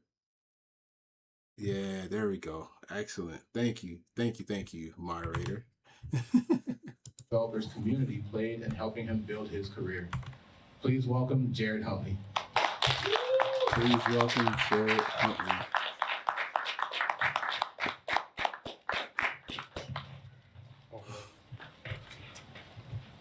All right. So please help me welcome all three of our panelists, Alan, Jared, and Robert. So I just want to say, this panel, so special. And also, we have a guest. We have a guest on the stream. Mr. Biacco has joined the live stream. He decided that he wanted to be a part of all the festivities that was going on. This is my cat, Biacco. He is all about right. 5 years So old. And he likes to hang out. I think we're just go ahead and pick up your mics, make sure they're on. That's a mic check. Yeah, learn the controls. That's the first thing we do in games culture. Figure out the controls, right? Exactly. Silver experience. What does the button do when I press it? What does it do when I let it go? And so on and so forth. So I just wanted to start with the beginning. All right. So Alan, I'm going to start with you. Tell us about your first memories with games. Like, what made you fall in love with gaming? The first time? Yeah. Some of your first memories. It doesn't have to be the very first. No, man, the first memory is getting that Sega when I was 5 years old. I got a Sega with Sonic 2 and Mortal Kombat. Oh. My parents didn't really want me playing Mortal Kombat. Sonic and Mortal Kombat is an amazing duo to get with your Sega Genesis. So I kind of just beat Sonic first. I was like, hey, can I play Mortal Kombat now? And they were like, yeah. So every time I beat a game, they would just give me a new game. Oh, wow. What a nice deal. That's awesome. I wish I had that one. That's amazing. Every time you beat a game, every time you complete a game, he got another one. Awesome. A1. Man, that's RPGs were long. RPGs were very long, yes. When did you realize that games weren't just entertainment, that they were becoming a part of who you are? When I learned math through Final Fantasy VII. Yes. You learned math. Anybody play Final Fantasy VII in here? Look at that. That's quite a lot of people in here. I've never heard of it. Yes, you have. I'm kidding. We'll talk off mic. But Final Fantasy VII is how you talking learn. math. Okay. Quick math. Very, very interesting. Okay, Jared. What first inspired you to go from playing games to wanting to understanding how they're actually made? Yeah, similar. My first console that I got was an N64, and the game I got with it was Star Wars: Shadows of the Empire. Ooh. And I played the heck out of that game, back to front. And there was this secret cheat code in that game where you needed to hold, I think it was all the C buttons, Z, R, L. Then you needed to move the joystick left and right. Oh my But God. once you did that, it opened up this debug menu where you could do everything. You could change the AI, you could set the textures, you could mess with all these things in the game. You could even crash the cart, if you were just messing with the settings. And seeing that menu was my first thoughts into oh, what happens when I do this? Or what happens when I change this set? How does that change the game? If I change the gravity, how does that make it? And that was it started those gears turning on when I was playing other games, like, oh, maybe they're doing something like they did in that, they had in that menu. And that just kind of started me thinking about how games are kind of put together. That's very interesting. It reminds me of, for those who are in my age bracket, do you remember the Game Genie? Yeah. Sounds a lot like that, right? Exactly. Game Shark. Game Shark, yeah, that was another one. Those devices are all relatively fast now. Yeah. You can now pay You can to unlock now stuff. you can pay. Yeah. But was there a particular game or a moment that made you think, I want to build these? Like, was it that one, or was there a different game, or was it a specific moment? Was it that? I think the moment. Okay, I'm sorry. I'm so into this conversation again because it's so interesting that we had this collection of speakers during Empowering the Culture with very different perspectives and very different experiences. So much to learn, honestly. And shout outs to Jared Huntley for joining Empowering the Culture and lending his voice as a game developer to these conversations, because that's one voice that I would say that you don't get to hear very often. Is for those who make games to actually be in conversation and to be talking about games in a space like this. So, really appreciate Jared for his contributions. A moment that made you think, I want to build these? Like, was it that one, or was there a different game, or was it a specific moment? Was it that? I think the moment was one of my friends had gone to Borders, the bookstore, and got a book on how to make games. And I heard about it and I was like, oh, I need to get that book too. I got the book and it was just a bunch of interviews, which were great, but then a just manual on C++, and it's now you can make games. Obviously I didn't, but I was kind of, I was frustrated at that, and I'm like, man, this book was kind of, it sold the wrong thing, but I need to figure out how to, make games, how to, put something together. And I think the first thing I really started with was RPG Maker. Oh, wow. Shout out Very RPG interesting. Maker, yeah, man. Has anyone in here ever played RPG Maker or familiar with it? Wow, very interesting. That's cool. I remember when that game came out. Now, correct me if I'm wrong. Was there two of them? Was there RPG Maker 2000? Was that on PS2? Yeah, okay. I just remember the titles. Yeah, I remember a lot of game titles, and anyway. But that's very interesting. What? Say it again. That's that game store. No, that's when you work at a game store that you see that. Yeah, just stay there. So true. I had the experience of working at GameStop. Well, I had the experience of working at a game store when it was taken over by GameStop. Has anyone in here not worked at a GameStop? Has anyone in here not worked at GameStop? Oh, How many people in the chat have worked in a video game store, particularly GameStop? I just have to ask. But yes, GameStop was a very interesting experience. Not worked at a GameStop? Congratulations. I look at 5 times. There are 3 people in here who are not telling the truth. I know that for a fact. See, Or software, et cetera, or Babbage's. You are clear.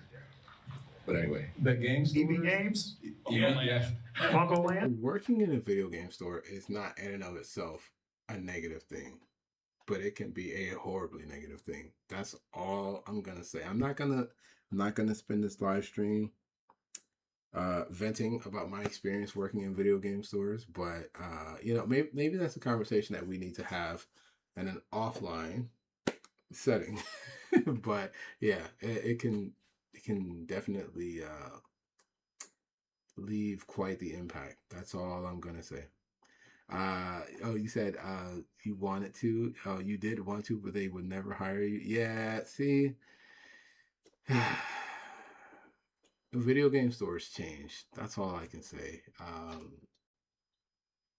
Video game stores changed. That's all I will say. Funko Land, yeah. So side comment here, because we've alluded to this a couple times over the last few weeks. The game store culture is a big part of games culture. We haven't really did a deep dive on that yet, but I don't know. Maybe it's time. Wait, what'd you say? 15 years. You worked at GameStop? You worked at GameStop for 15? Seasonal. I was a seasonal trainer.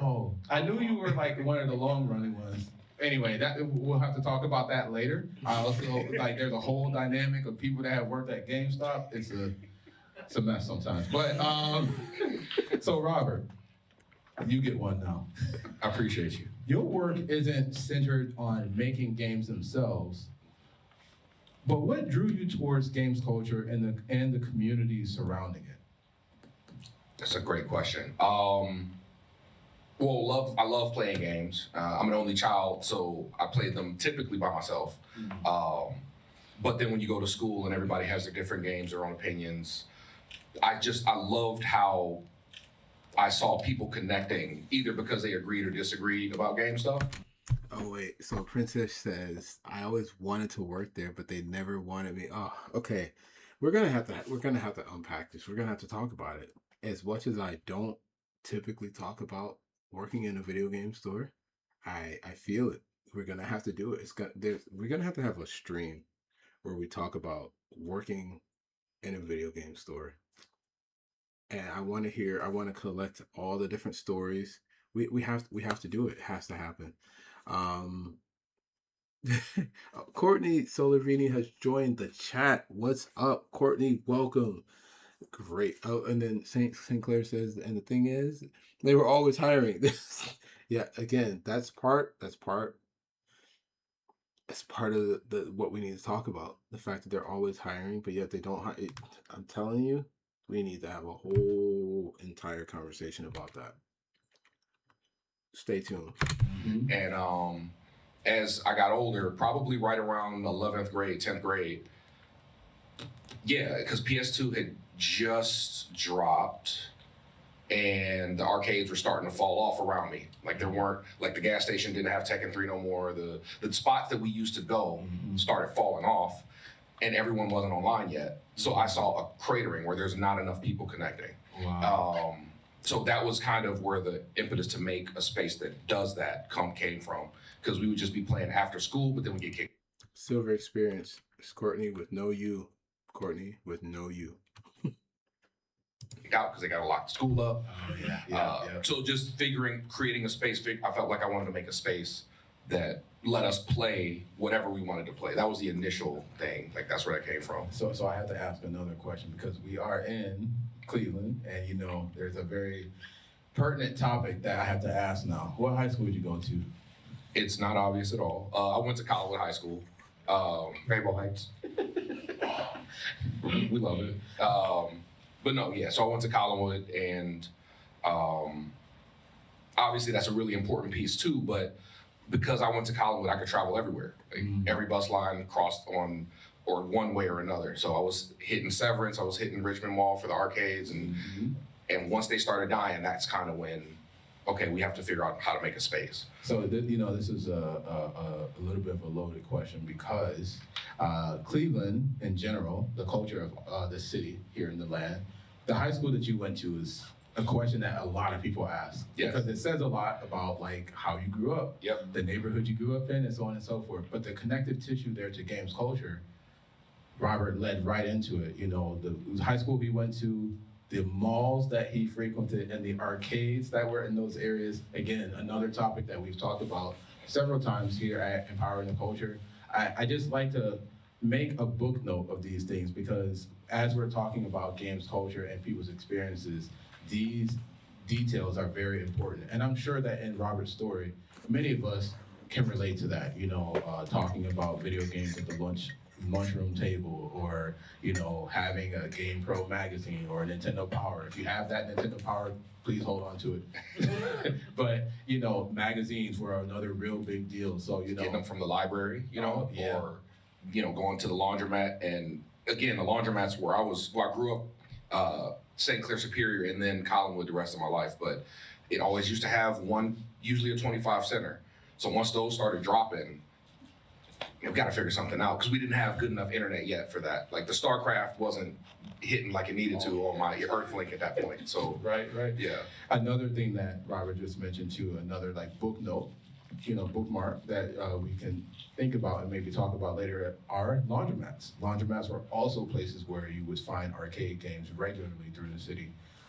There's lots of places like that where you find games culture popping up and, you know, those crossroads, which I'd love to talk about so much, are the places where many people met. You know, James in the audience here, who is our archival lead, you know, he can tell you stories about like how he and I met. And it wasn't Software Etc. It was was it GameStop? It was in the Galleria. EB? Galleria. EB. It was EB. I think it was EB, Electronic Boutique.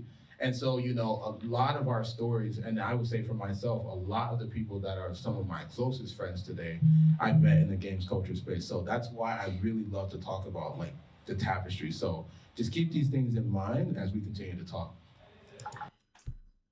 So I love this topic so much, but we will go ahead and stop here because, as we have stated with each part of Empowering the Culture weeks 1, 2, 3, and 4, these videos will be uploaded to YouTube very soon for you all to watch in their entirety. So I'm gonna share that link in the chat one more time. And oh, that was the wrong link. Hold on. Okay, here we go. Boom. All of these videos will be available in their entirety on YouTube very, very soon. So we could totally dive in and listen to every single one of these talks in their full glory, but we're gonna let you do that on your own on YouTube. But maybe we'll come back. And do some more of these in future streams. But we're gonna take a very quick break, and then we're gonna switch gears and we're gonna jump into some games. So I want to invite the community to join me. We're gonna start with we're just gonna start with Overwatch. We're gonna do some Overwatch. Oh, wait a minute. Hold on. I gotta catch up on the chat here. So midnight releases. Oh man. Yeah, midnight releases at GameStop. Yeah, people love the midnight releases. It was really crazy. It was super duper crazy. But they were fun. And there was definitely, those were cultural moments for sure. For those who don't know, certain big games, they would get midnight releases. So instead of waiting until the day that the game came out, you could go to your local video game store, or maybe not local, and you could stand outside and wait for the midnight release, which was for the most hardcore of hardcore. The people that were really waiting for some of their favorite games to come out. It was always a ton of people. A lot of sports games had midnight releases, a lot of big titles. It was a very, very, very interesting time frame. But as we move into digital distribution of all kinds of content, midnight releases became a thing of the past, because now people just download the latest releases. So it has changed quite a bit, but maybe we should think about like what we can do in place of midnight releases. I see Mr. JT3 says you're doing some re-edits. Oh, we're waiting for that. Yes, that's going to be really great. But we are going to take a very quick break, and then we're going to come back with some Overwatch. So if you are into, or if you play Overwatch, I invite you to join me for some games. So again, quick break, and then we'll be right back. So please stay tuned.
Welcome back, folks, to the Infinitech live stream. We are about to get the game going. So for those who might want to play some Overwatch, feel free to join in. I see Mr. JT3 says he don't have Overwatch installed. No biggie, no biggie. We'll definitely get some games at another time. But I see Silver Experience is online, so we're gonna invite him to the group.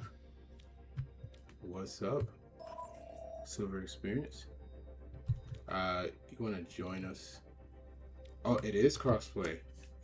Courtney says she's gonna download it on PS5. Okay, awesome. Let's get it going.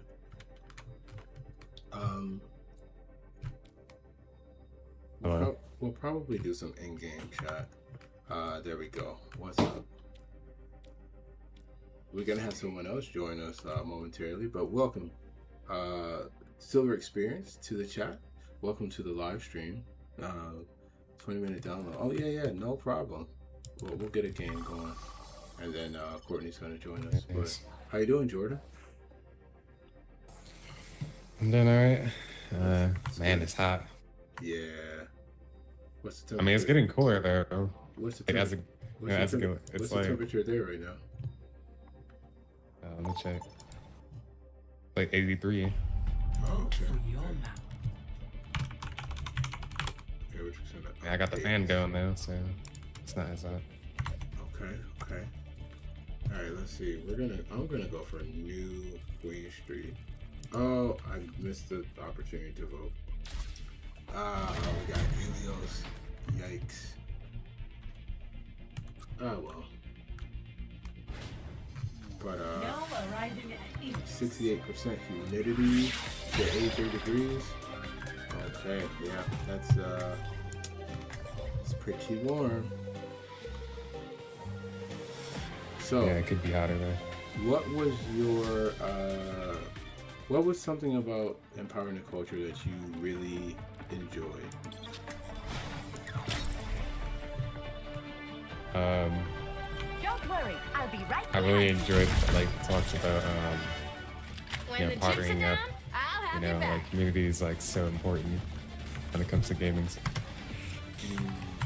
Yeah. But I also like the talks about more field research. Like wellness. Wellness? Yeah. Oh, okay. Ah, good. I'm glad to hear that. 5, 4, 3, 2, Alright, here we go. 1. Let's do this. I'm glad that those were things that stood out to you. Our enemies are strong, but we are stronger. Yeah, as a person that plays, games often and wellness, you gotta remember to take a break every so now and then.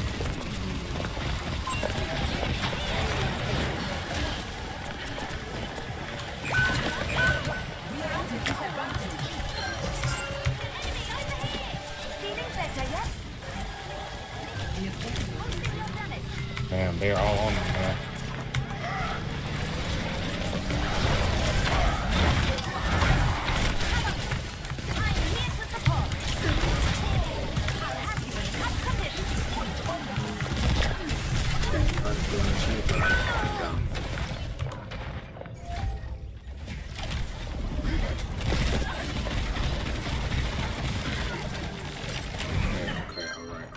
My skills are still needed. Enemy spotted!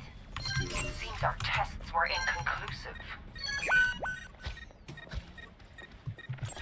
Over here! Oh God. Enemy here! You really play over? Yeah, man. Yes, I play. Honestly, I play like everything. But no, I really like Overwatch. I don't even understand that hate for this game. It's very fun. I think it's maybe because it's winning. I feel like one thing that I don't really like sometimes about our community is gaming. Sometimes I feel like people just hate on things just to like kind of like hate on it. Like, if it's like a popular thing to hate against, then hey, okay, alright. If it's a popular thing, a lot of people seem to like follow popular things versus just following their own thing. But I don't know. Medical technology is truly extraordinary. But yeah, I really I kind of wish that like more people played it. Surrender to my will. But truthfully, I think the problem is not the game. I think the problem is the people.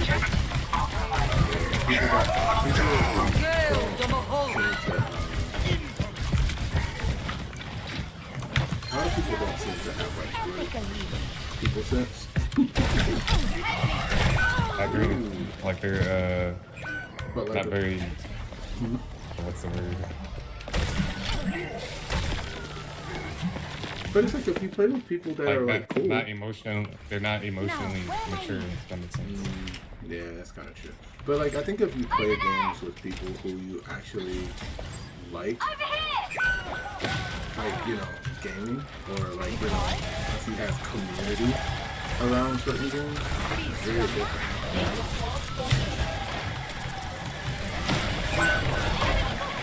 Oh, okay, alright. Oh, I tried.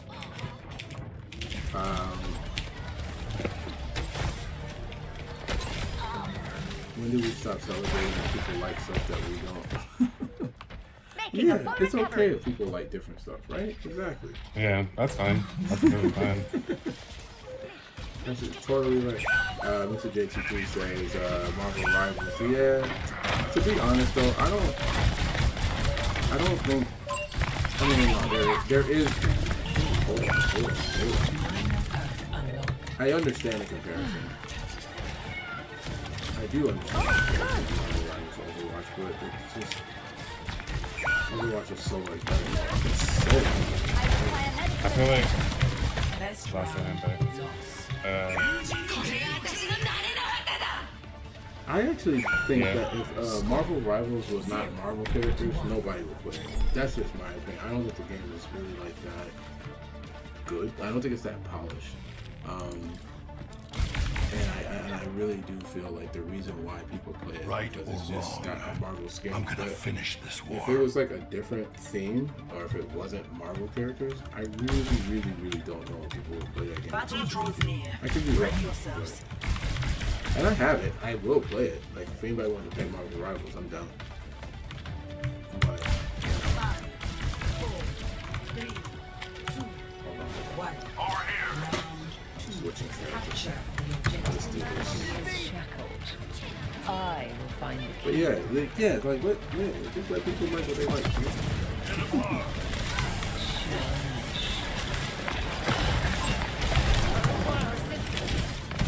It happens a lot in fighting games too, I feel like. You know, when I tell people I like Street Fighter or King of Fighters, and they don't, it's like they have so much negativity behind it. Like, everybody's allowed to like different stuff.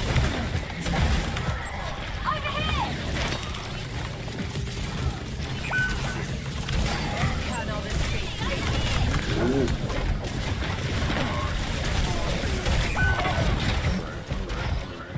oh my god, there's so much damage. That's on me. I wasn't in a bad position. Hold on. Is the game too loud for the stream? Let me know. I'm gonna turn the sound down. I feel like it might be a bit loud.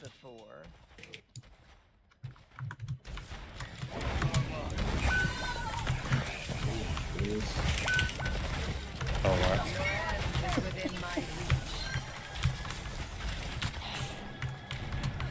I didn't get to do that. What happened? I fell off the map. Hold on. Oh my goodness. He uses ult. I was not expecting that. Wow. Oh, why you just kill everybody?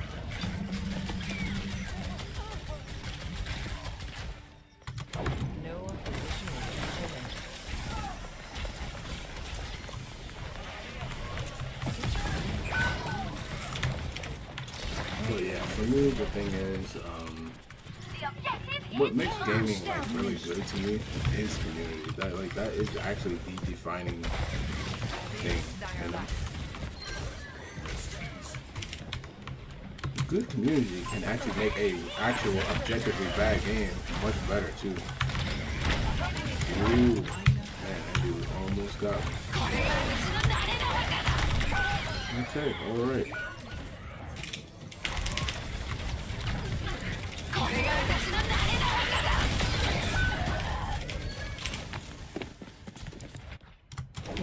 Time again to try again. Oh, this? Yeah, most definitely. Most definitely. Oh my goodness. I need to leave there. Yeah, I can only play this on keyboard. I cannot play this on controller. I tried. It's so weird to play it on controller. Ooh, what? I don't even know what got me. Oh.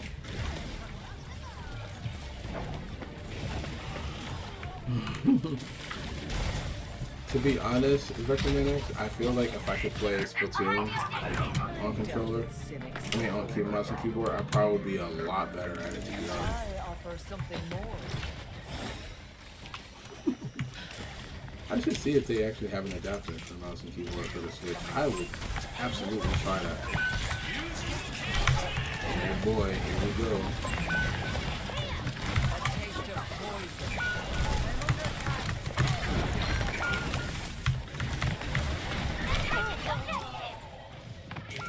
Overwatch, how long will I be on? You know what? It depends.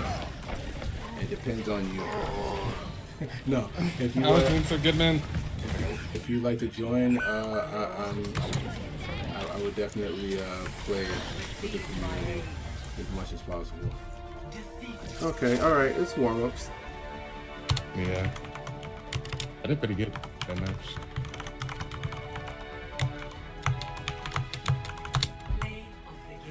St. Clair, you trying to join us? You trying to hop into some Overwatch with us? Everybody got a 3-stack Man, going? let's party up. Let's party up. Let's do it. Bro, this was a bad game. But I blame myself first. Blame myself first. That was yikes. Epic. For sure. Just trying to finish this ground turkey. Oh, ground turkey? Wait, what are we talking about ground turkey? What you got going on over there? Sounds good. Ground turkey, that sounds good. Alright. Let's get into a skirmish real quick. Very boss, this is India, right? Hey, Vector Man X, let me know if they have a mouse and keyboard adapter for a Nintendo Switch. I will absolutely play Splatoon 3 so much more if they have a mouse and keyboard adapter, or if there's some way to play that game with a mouse and keyboard.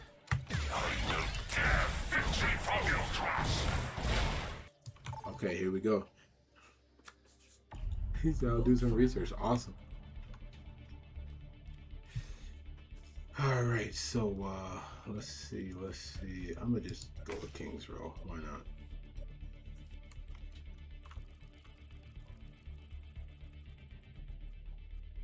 Wow, Numbani won. You know what? I'm with that. Sorry.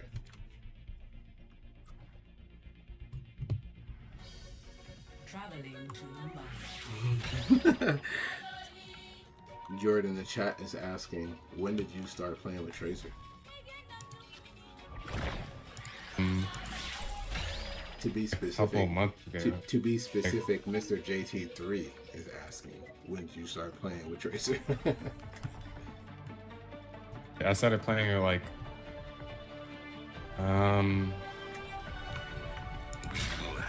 the start of last season, so like maybe 4 months ago. Oh, okay.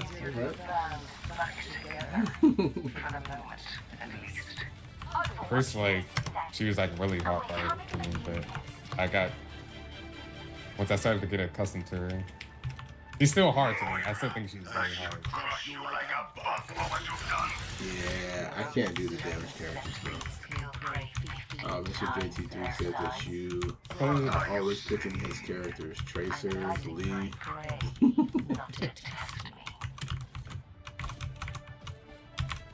Well, I play Safina now. I'm taking. Zafina, really? Yeah. One. Attack commence. Capture Yeah, objective. I play Safina now. I still remember how to play Lee though. Oh, they have a Widowmaker. Oh. Oh, she's dead. I really like Roadhog.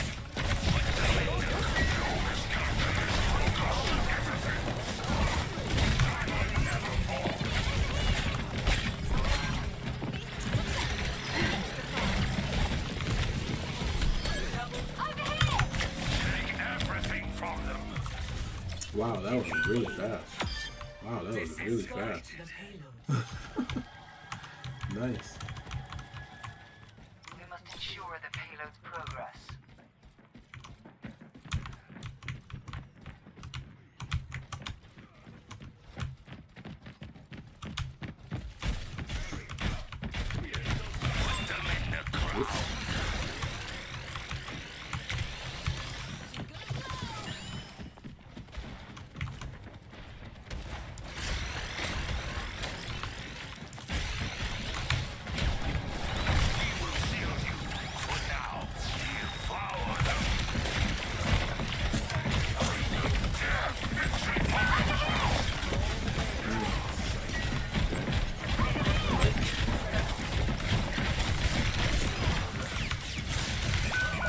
Oh, that's from behind.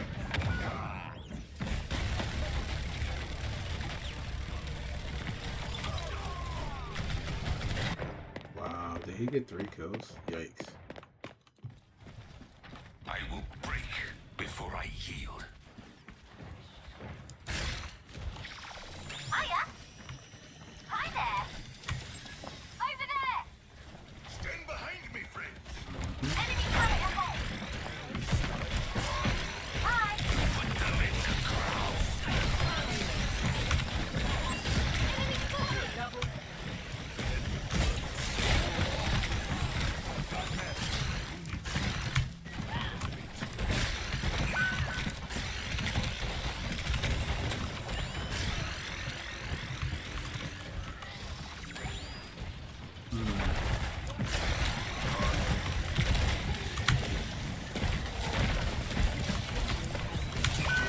So what I was looking at looking for a long time.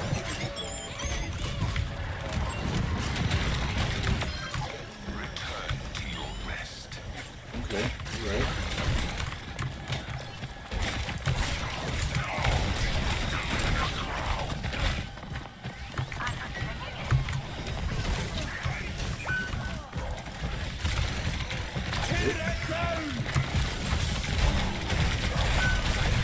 Ooh, I was stuck. I could not move. It said the fact he got 2 shooters. Wow. The fact that who got 2 shooters? Failure is Are you talking about Overwatch? Enemy here! No, the chat. Sinclair was just saying the fact that I don't know if he's talking about me or in the game. Somebody got 2 shooters. Oh, I think he's talking about Tracy. Yes. You say, think he's talking about what? Tracy, she has 2 pistols.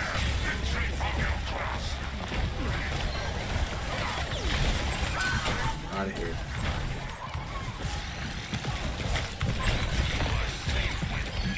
Out of here.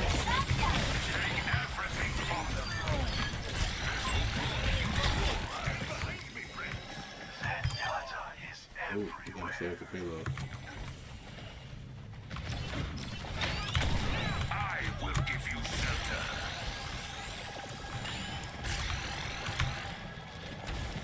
Put them in the ground. Ah, you think.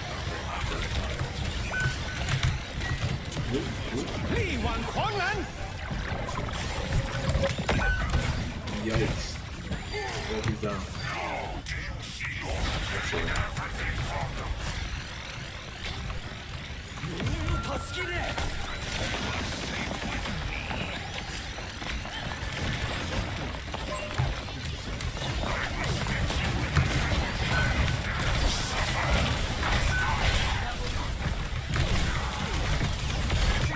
Oh my god, that was crazy. Malga.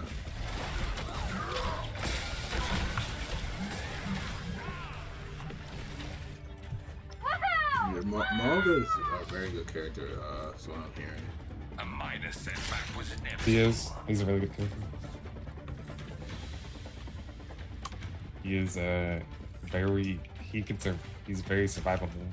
Like he has a lot of survivability and damage at the same time. Surrender to my will.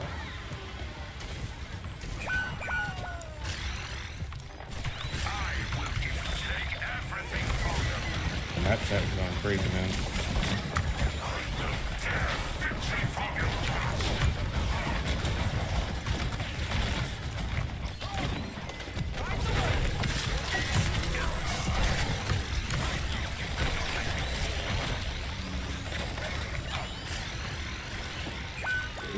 we need to play this smart.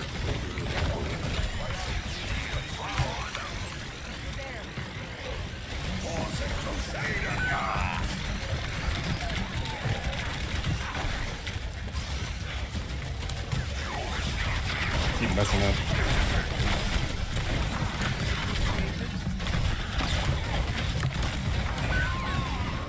Tried to stay alive, but didn't work.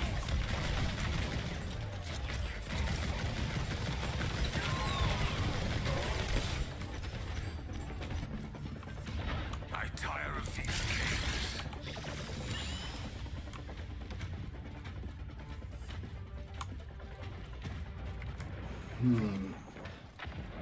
Interesting.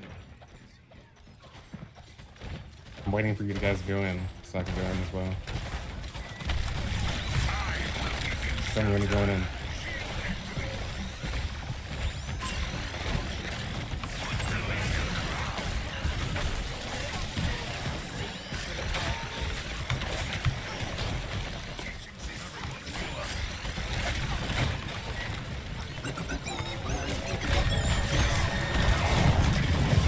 So that's a huge spin off.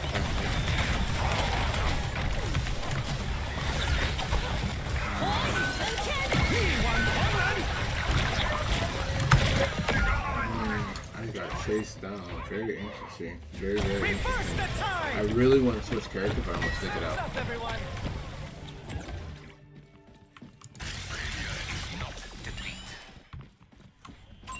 Enemy over here!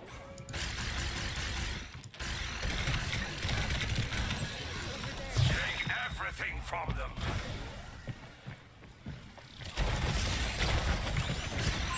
Enemy here! You are safe with me.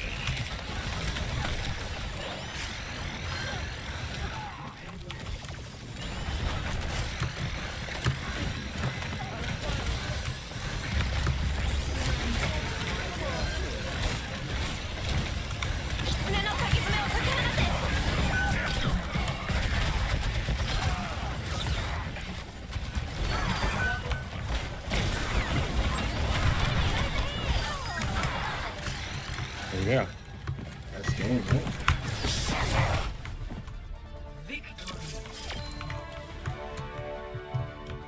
That's game.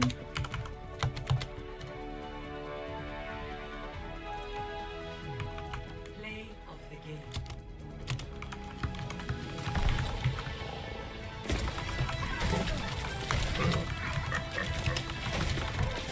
This guy's stream must suck. Good GG.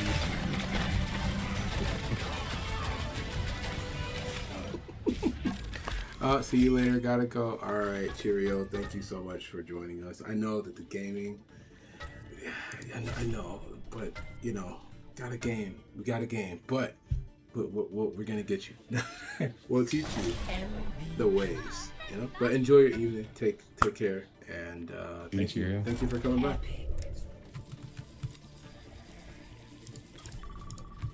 Okay, all right. So that was a very interesting game. We are doing, yeah. That was very interesting. It's very interesting. Work cooking me, by the way. That's why I haven't been active. Oh no, sorry, man. You're doing. If you're working, bro.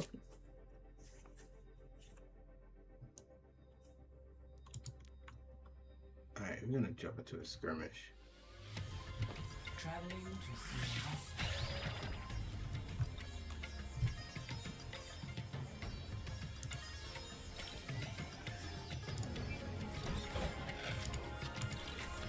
Dusting off. I am always ready to land.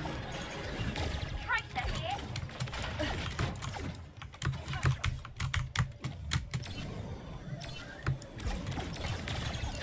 I've always wanted to learn how to play this character. Echo, yeah. Echo. I've always wanted to learn to play Echo, but One small step at a time. I like her backstory. It's kind of crazy because I actually don't. She doesn't really have a backstory per se, or she doesn't have much, because her creator was raided and she was killed. Didn't know that. Wow. I'm gonna do Icon Walls, by the way. But I didn't know that. Interesting. Do they know who made Echo? The name is Mina Liao. He also created an Omnic that gave every Omnic sentience. I forgot her name though. It's a very interesting story there. Oh, kind of like Courtney said, system is saying 4 minutes left. Okay, she may be joining us in the next game. But go ahead, what were you saying? I was saying it's kind of interesting because Echo's story is kind of like directly linked to an Omnic before her that Mina Liao created. Helping those in need is its own reward. Secure the objective. I forgot her name now. I think it starts in the O. Keep moving out there. Don't want to give him any easy shots, do we? I wish they would make a movie of, or a series. A series would be even better. An Overwatch series would be amazing. We know why we're here. Let's get to it. Oh, her name was Aurora. That was her name. That was the Omnic's name. She sacrificed herself to give every Omnic sentience. Really? Wow. You're making my job easy. Yeah. No. One. Attackers in. The ability to think for themselves. Yeah, that's very interesting.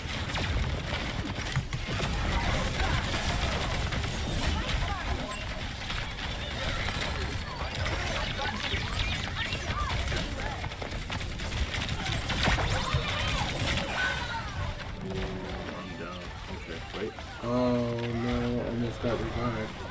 It didn't work out. You know what? No, I'm gonna stick with Orisa. Even though, no, you know what? I'm gonna switch. I'm gonna go to Ramasha. We will have peace at any cost. I feel like we need some shields. I mean, I can get that with Orisa. It just takes time. What I needed. Oh, I almost killed it. My strength will be yours. We will split them in the ground.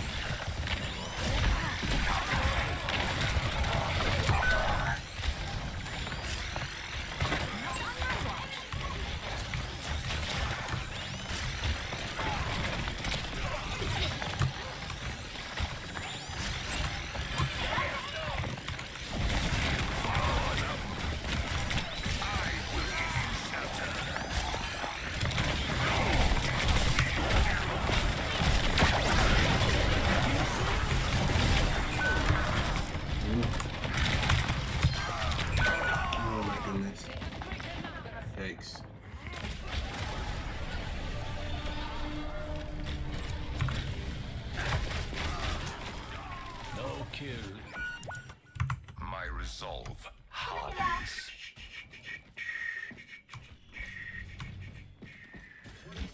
Okay, alright.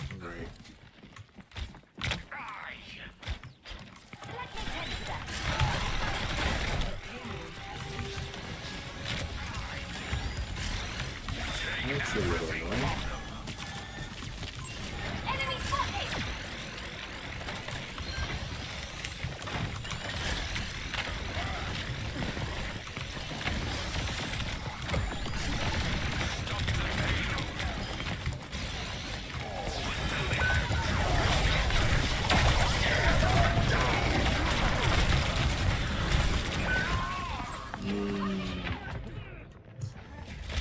Nope, that did not work out.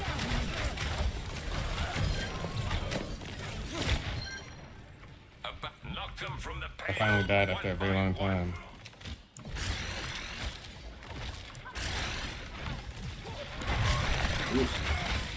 Wow, dude, they're doing really good.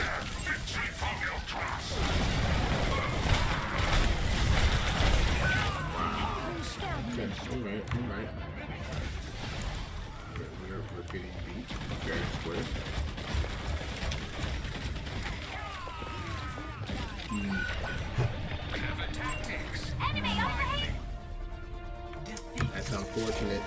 That's unfortunate. It's okay. It's alright.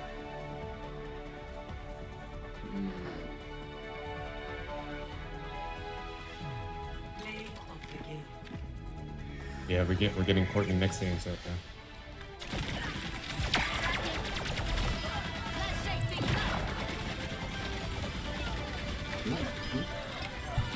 Welcome to the game.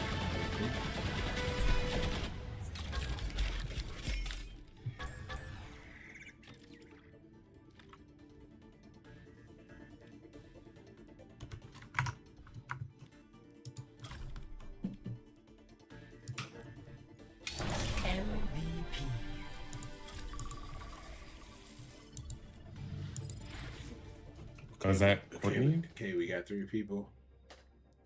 Yes, that is Courtney. I believe.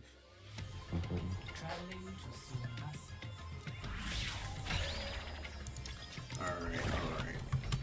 Our minds are shackled. Submission is the key.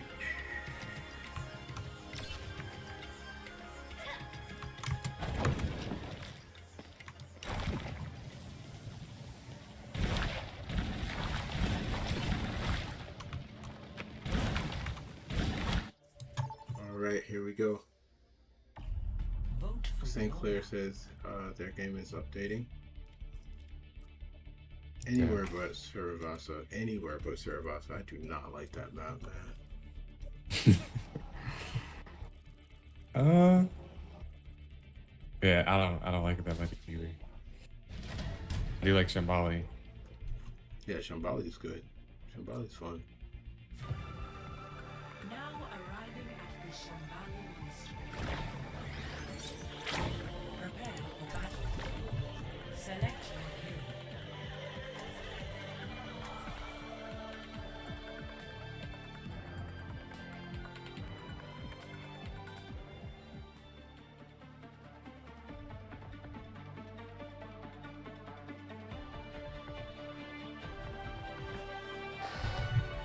Our minds are shackled. Submission is the key. Moira, I should crush you like a bug for what you've done. Did you know that certain centipedes kill prey 15 times their size? What are you saying? I'm advising my prey not to test me. I did not know that Reinhardt and Moira got beef like that. Interesting.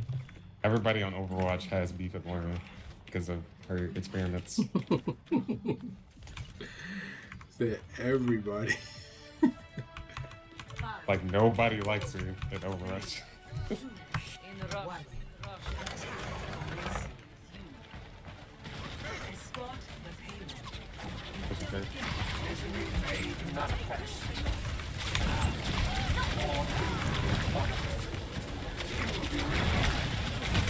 mean, that makes sense.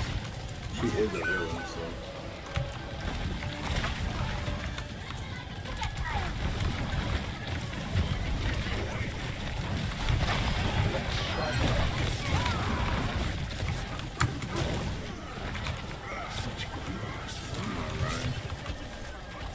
What we doing?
Nice.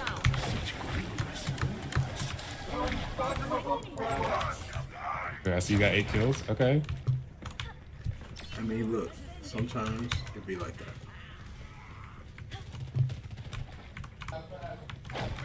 Her can do a lot of things. I actually surprised me how much damage.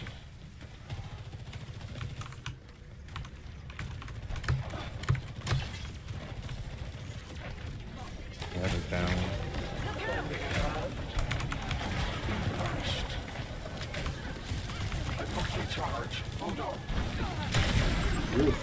Ooh.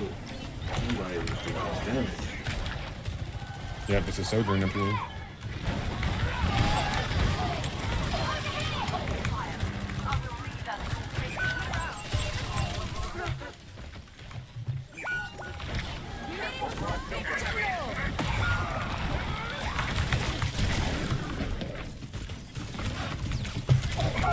Wow, they really chased me down.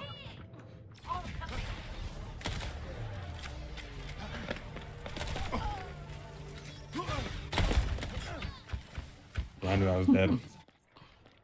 I knew I was dead there either way, so I just tried. Game plays you. Come to me. A taste of poison. Turn it up, turn it up. Before doors are closest. Oh, let's break it. All right, there we go.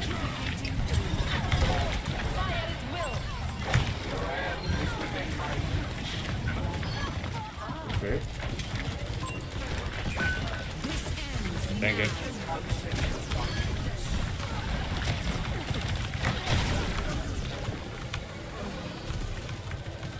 There we go.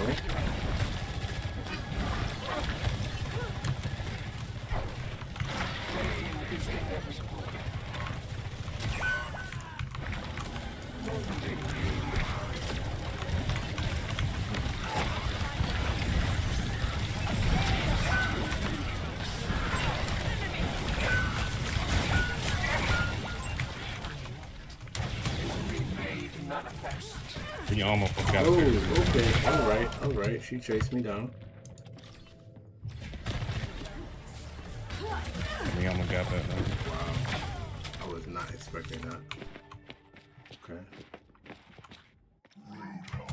Evolution is a painful path to walk.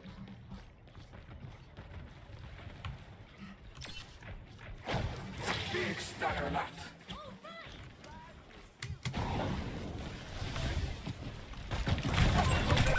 Wow, Junkrat, bro.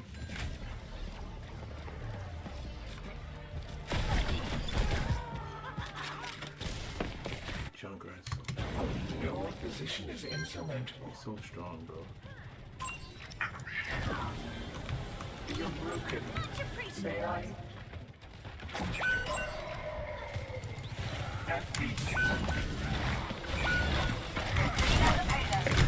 Yikes.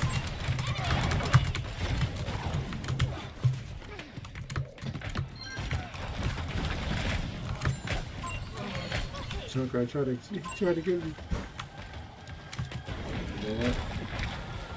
Enhancing your vitals. A taste of poison. Let me just look up, I think.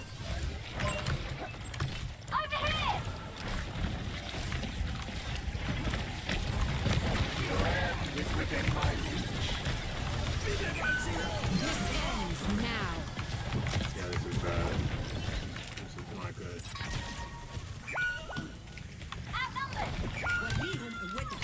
I require assistance. Oof.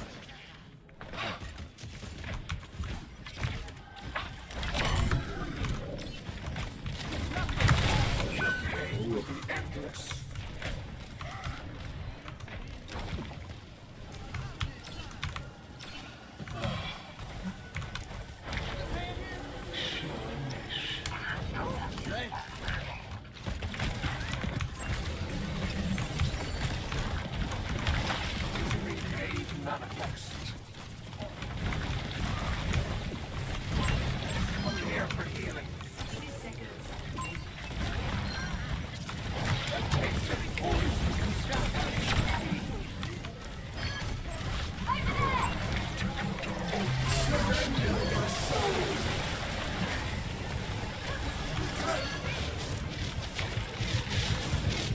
Got it. Is that it? Yes. Awesome. Dude, I had to lock in, man. I had to lock in. So did I, man. Courtney, you're good. You're totally fine.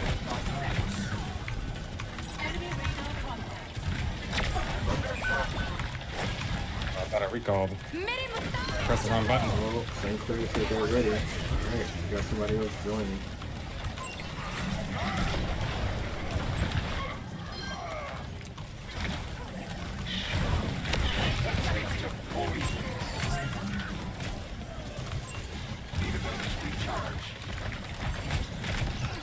Over there.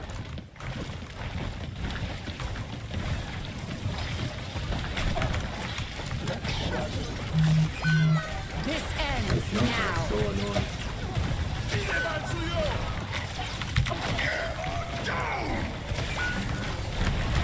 Oh my goodness. And surgery is kind of scary, man. Very scary. Double. Cooling down.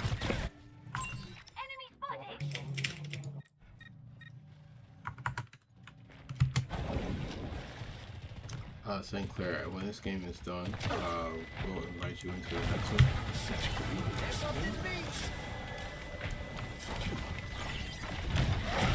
Cannot escape me.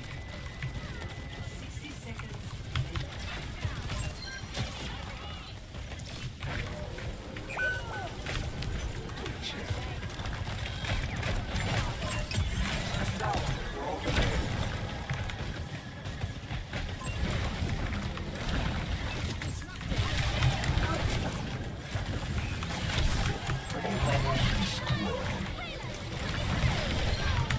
Okay, alright.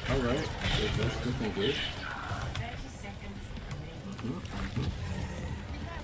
I think I can get with this.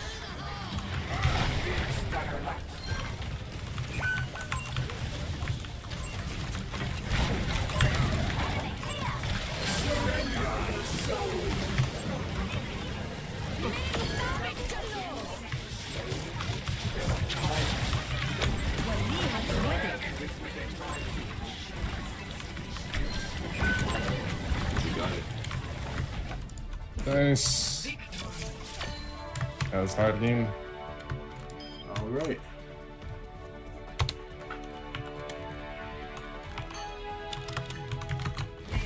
Yeah, I think Surgeon definitely got that.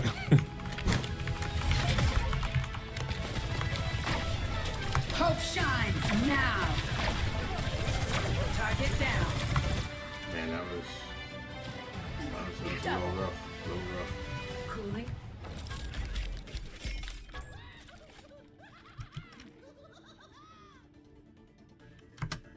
Alright.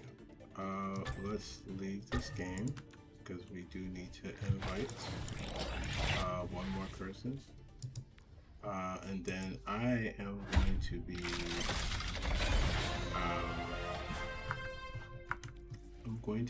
leaving. The stream will be ending soonish. So this may be my last game. So St. Clair, are you down for a game? You can see my name on screen. If you could add me, and then actually I could probably add you, right? Shows how much I play this, right? Let's see. How do we add a new? Oh, there we go. Or you can give me your battle tag. We can add.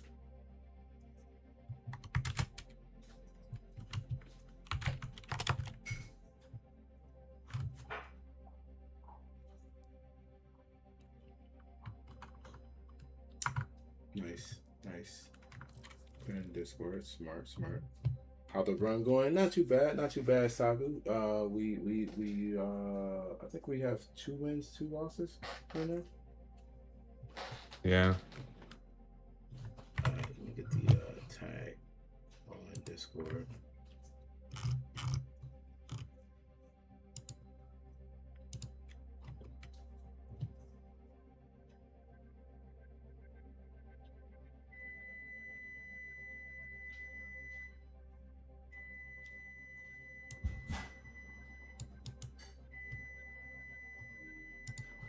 Okay, we got you. We're about to add friend. Boom. Send request. Okay, friend request sent.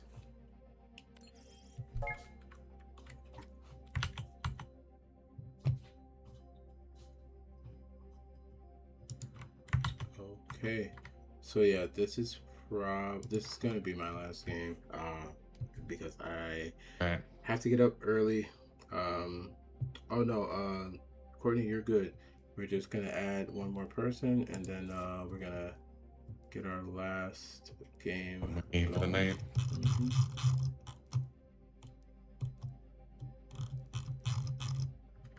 Wait a minute. Where's our last?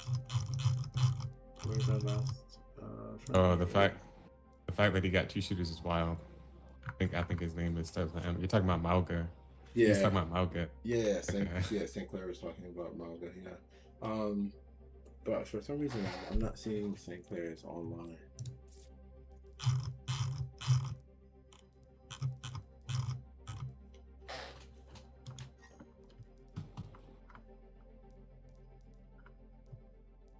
I think like Mauga has like 2 hearts. So. Wait, how come I can't invite? I don't understand why I can't. It says that they are in menus. Wait, what is it saying then? I'm trying to invite them. It just that it says that they're on other games. It doesn't show that they're on Overwatch.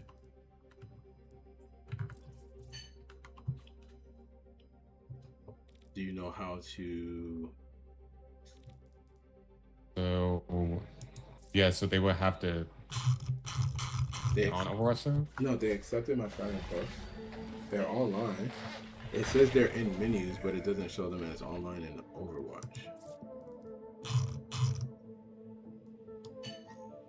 I might have to set their.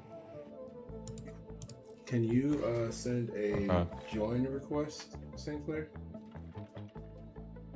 Yeah, try doing that.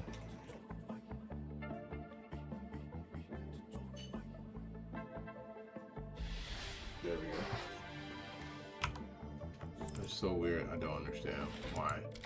All right, let's do this. Oh my god, this is about to be really difficult.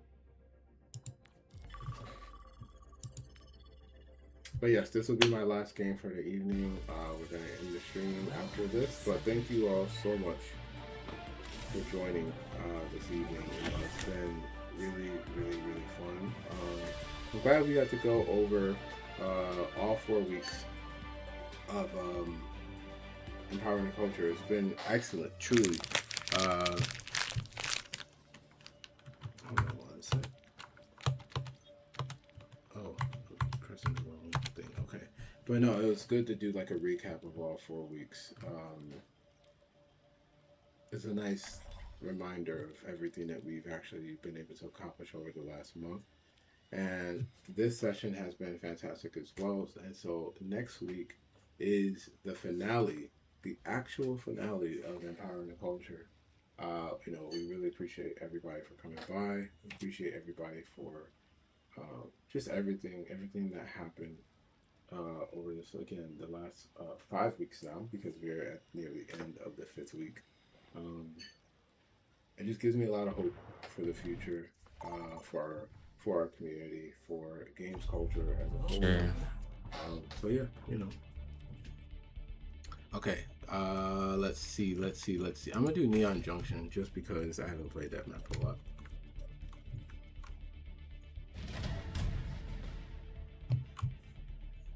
Yeah, I think it's supposed to be like Tokyo in Overwatch. Neo Tokyo. Yeah, Tokyo. All right. So for the last game of the evening, I think I'm gonna stick with Moira. Wait, oh, we can play. Okay.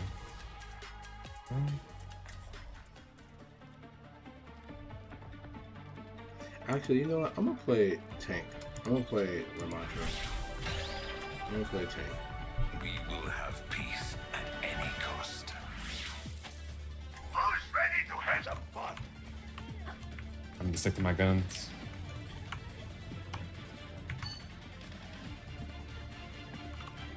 Oh, they got a huge mech in the middle.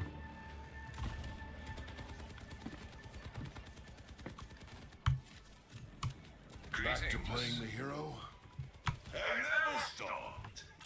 Unlike you, the world doesn't want us, Wilhelm. At least I can realize that. Take everything from them. Alright, let's do this. Capture objective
Yeah.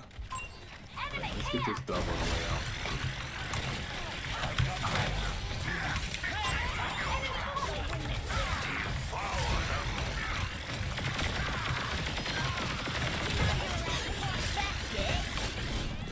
I've got you in my sights.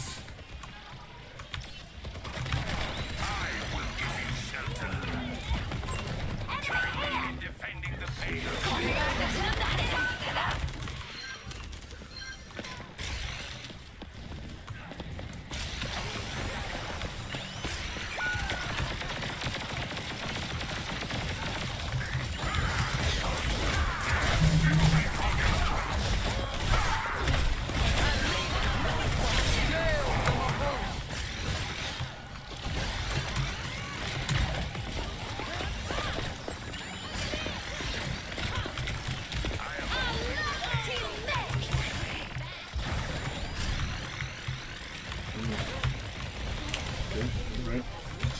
Alright.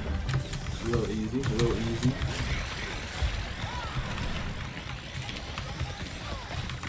No, I shouldn't say that too soon. Because Overwatch games from there.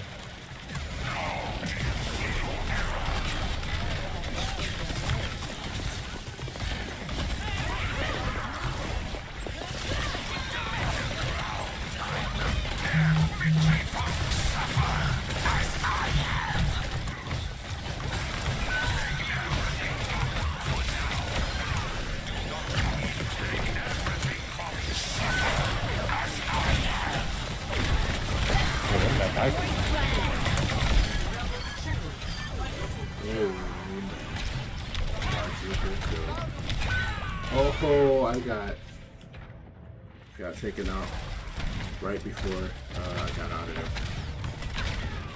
Of course it was a Pharaoh.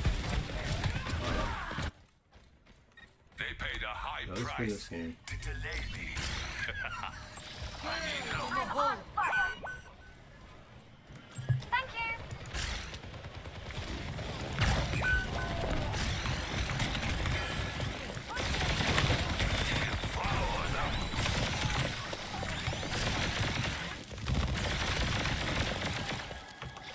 Why is my payload stopped?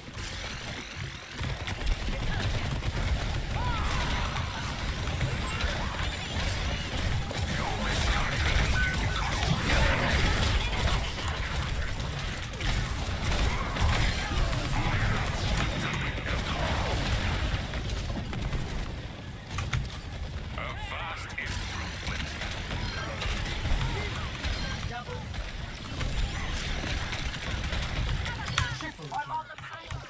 Get over here.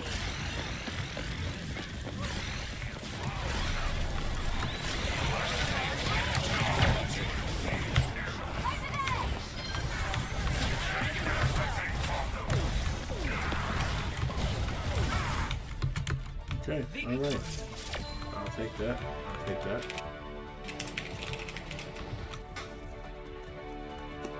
Nice. That was very fun. Leaving off on the whim. That's good. And I got to play it again on the way out. I'll take it.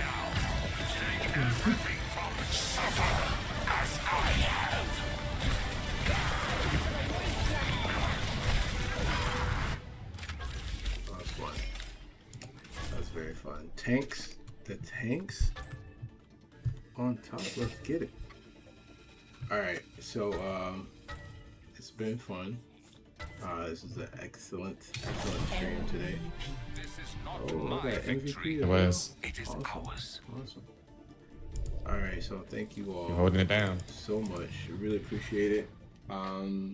Till next week, where we will do the final session of Empowering the Culture, virtual. Really appreciate everyone's attendance, everyone's help, everyone's input, every message, every view, just everything. I really appreciate everything from everyone. We are going to raid another stream. So please stand by as we get ready to raid a very good friend of mine, Chris Panda. He was actually Chris Panda rather. He was actually at Empowering the Culture. So please give him some love as we go and raid his stream. Again, he's part of the culture. He's part of Cleveland. He's part of the community. Again, give him some love. And until next week, we'll see you again here on Twitch TV and YouTube. And make sure you all follow the YouTube page, because we're going to be uploading all of the Empowering the Culture videos that we previewed today, or we recapped today rather. And then we'll catch you all next week. So thank you so much, and until then, peace. Okay, wait, raid in a few seconds. Stick around. All right, here we go. Raiding.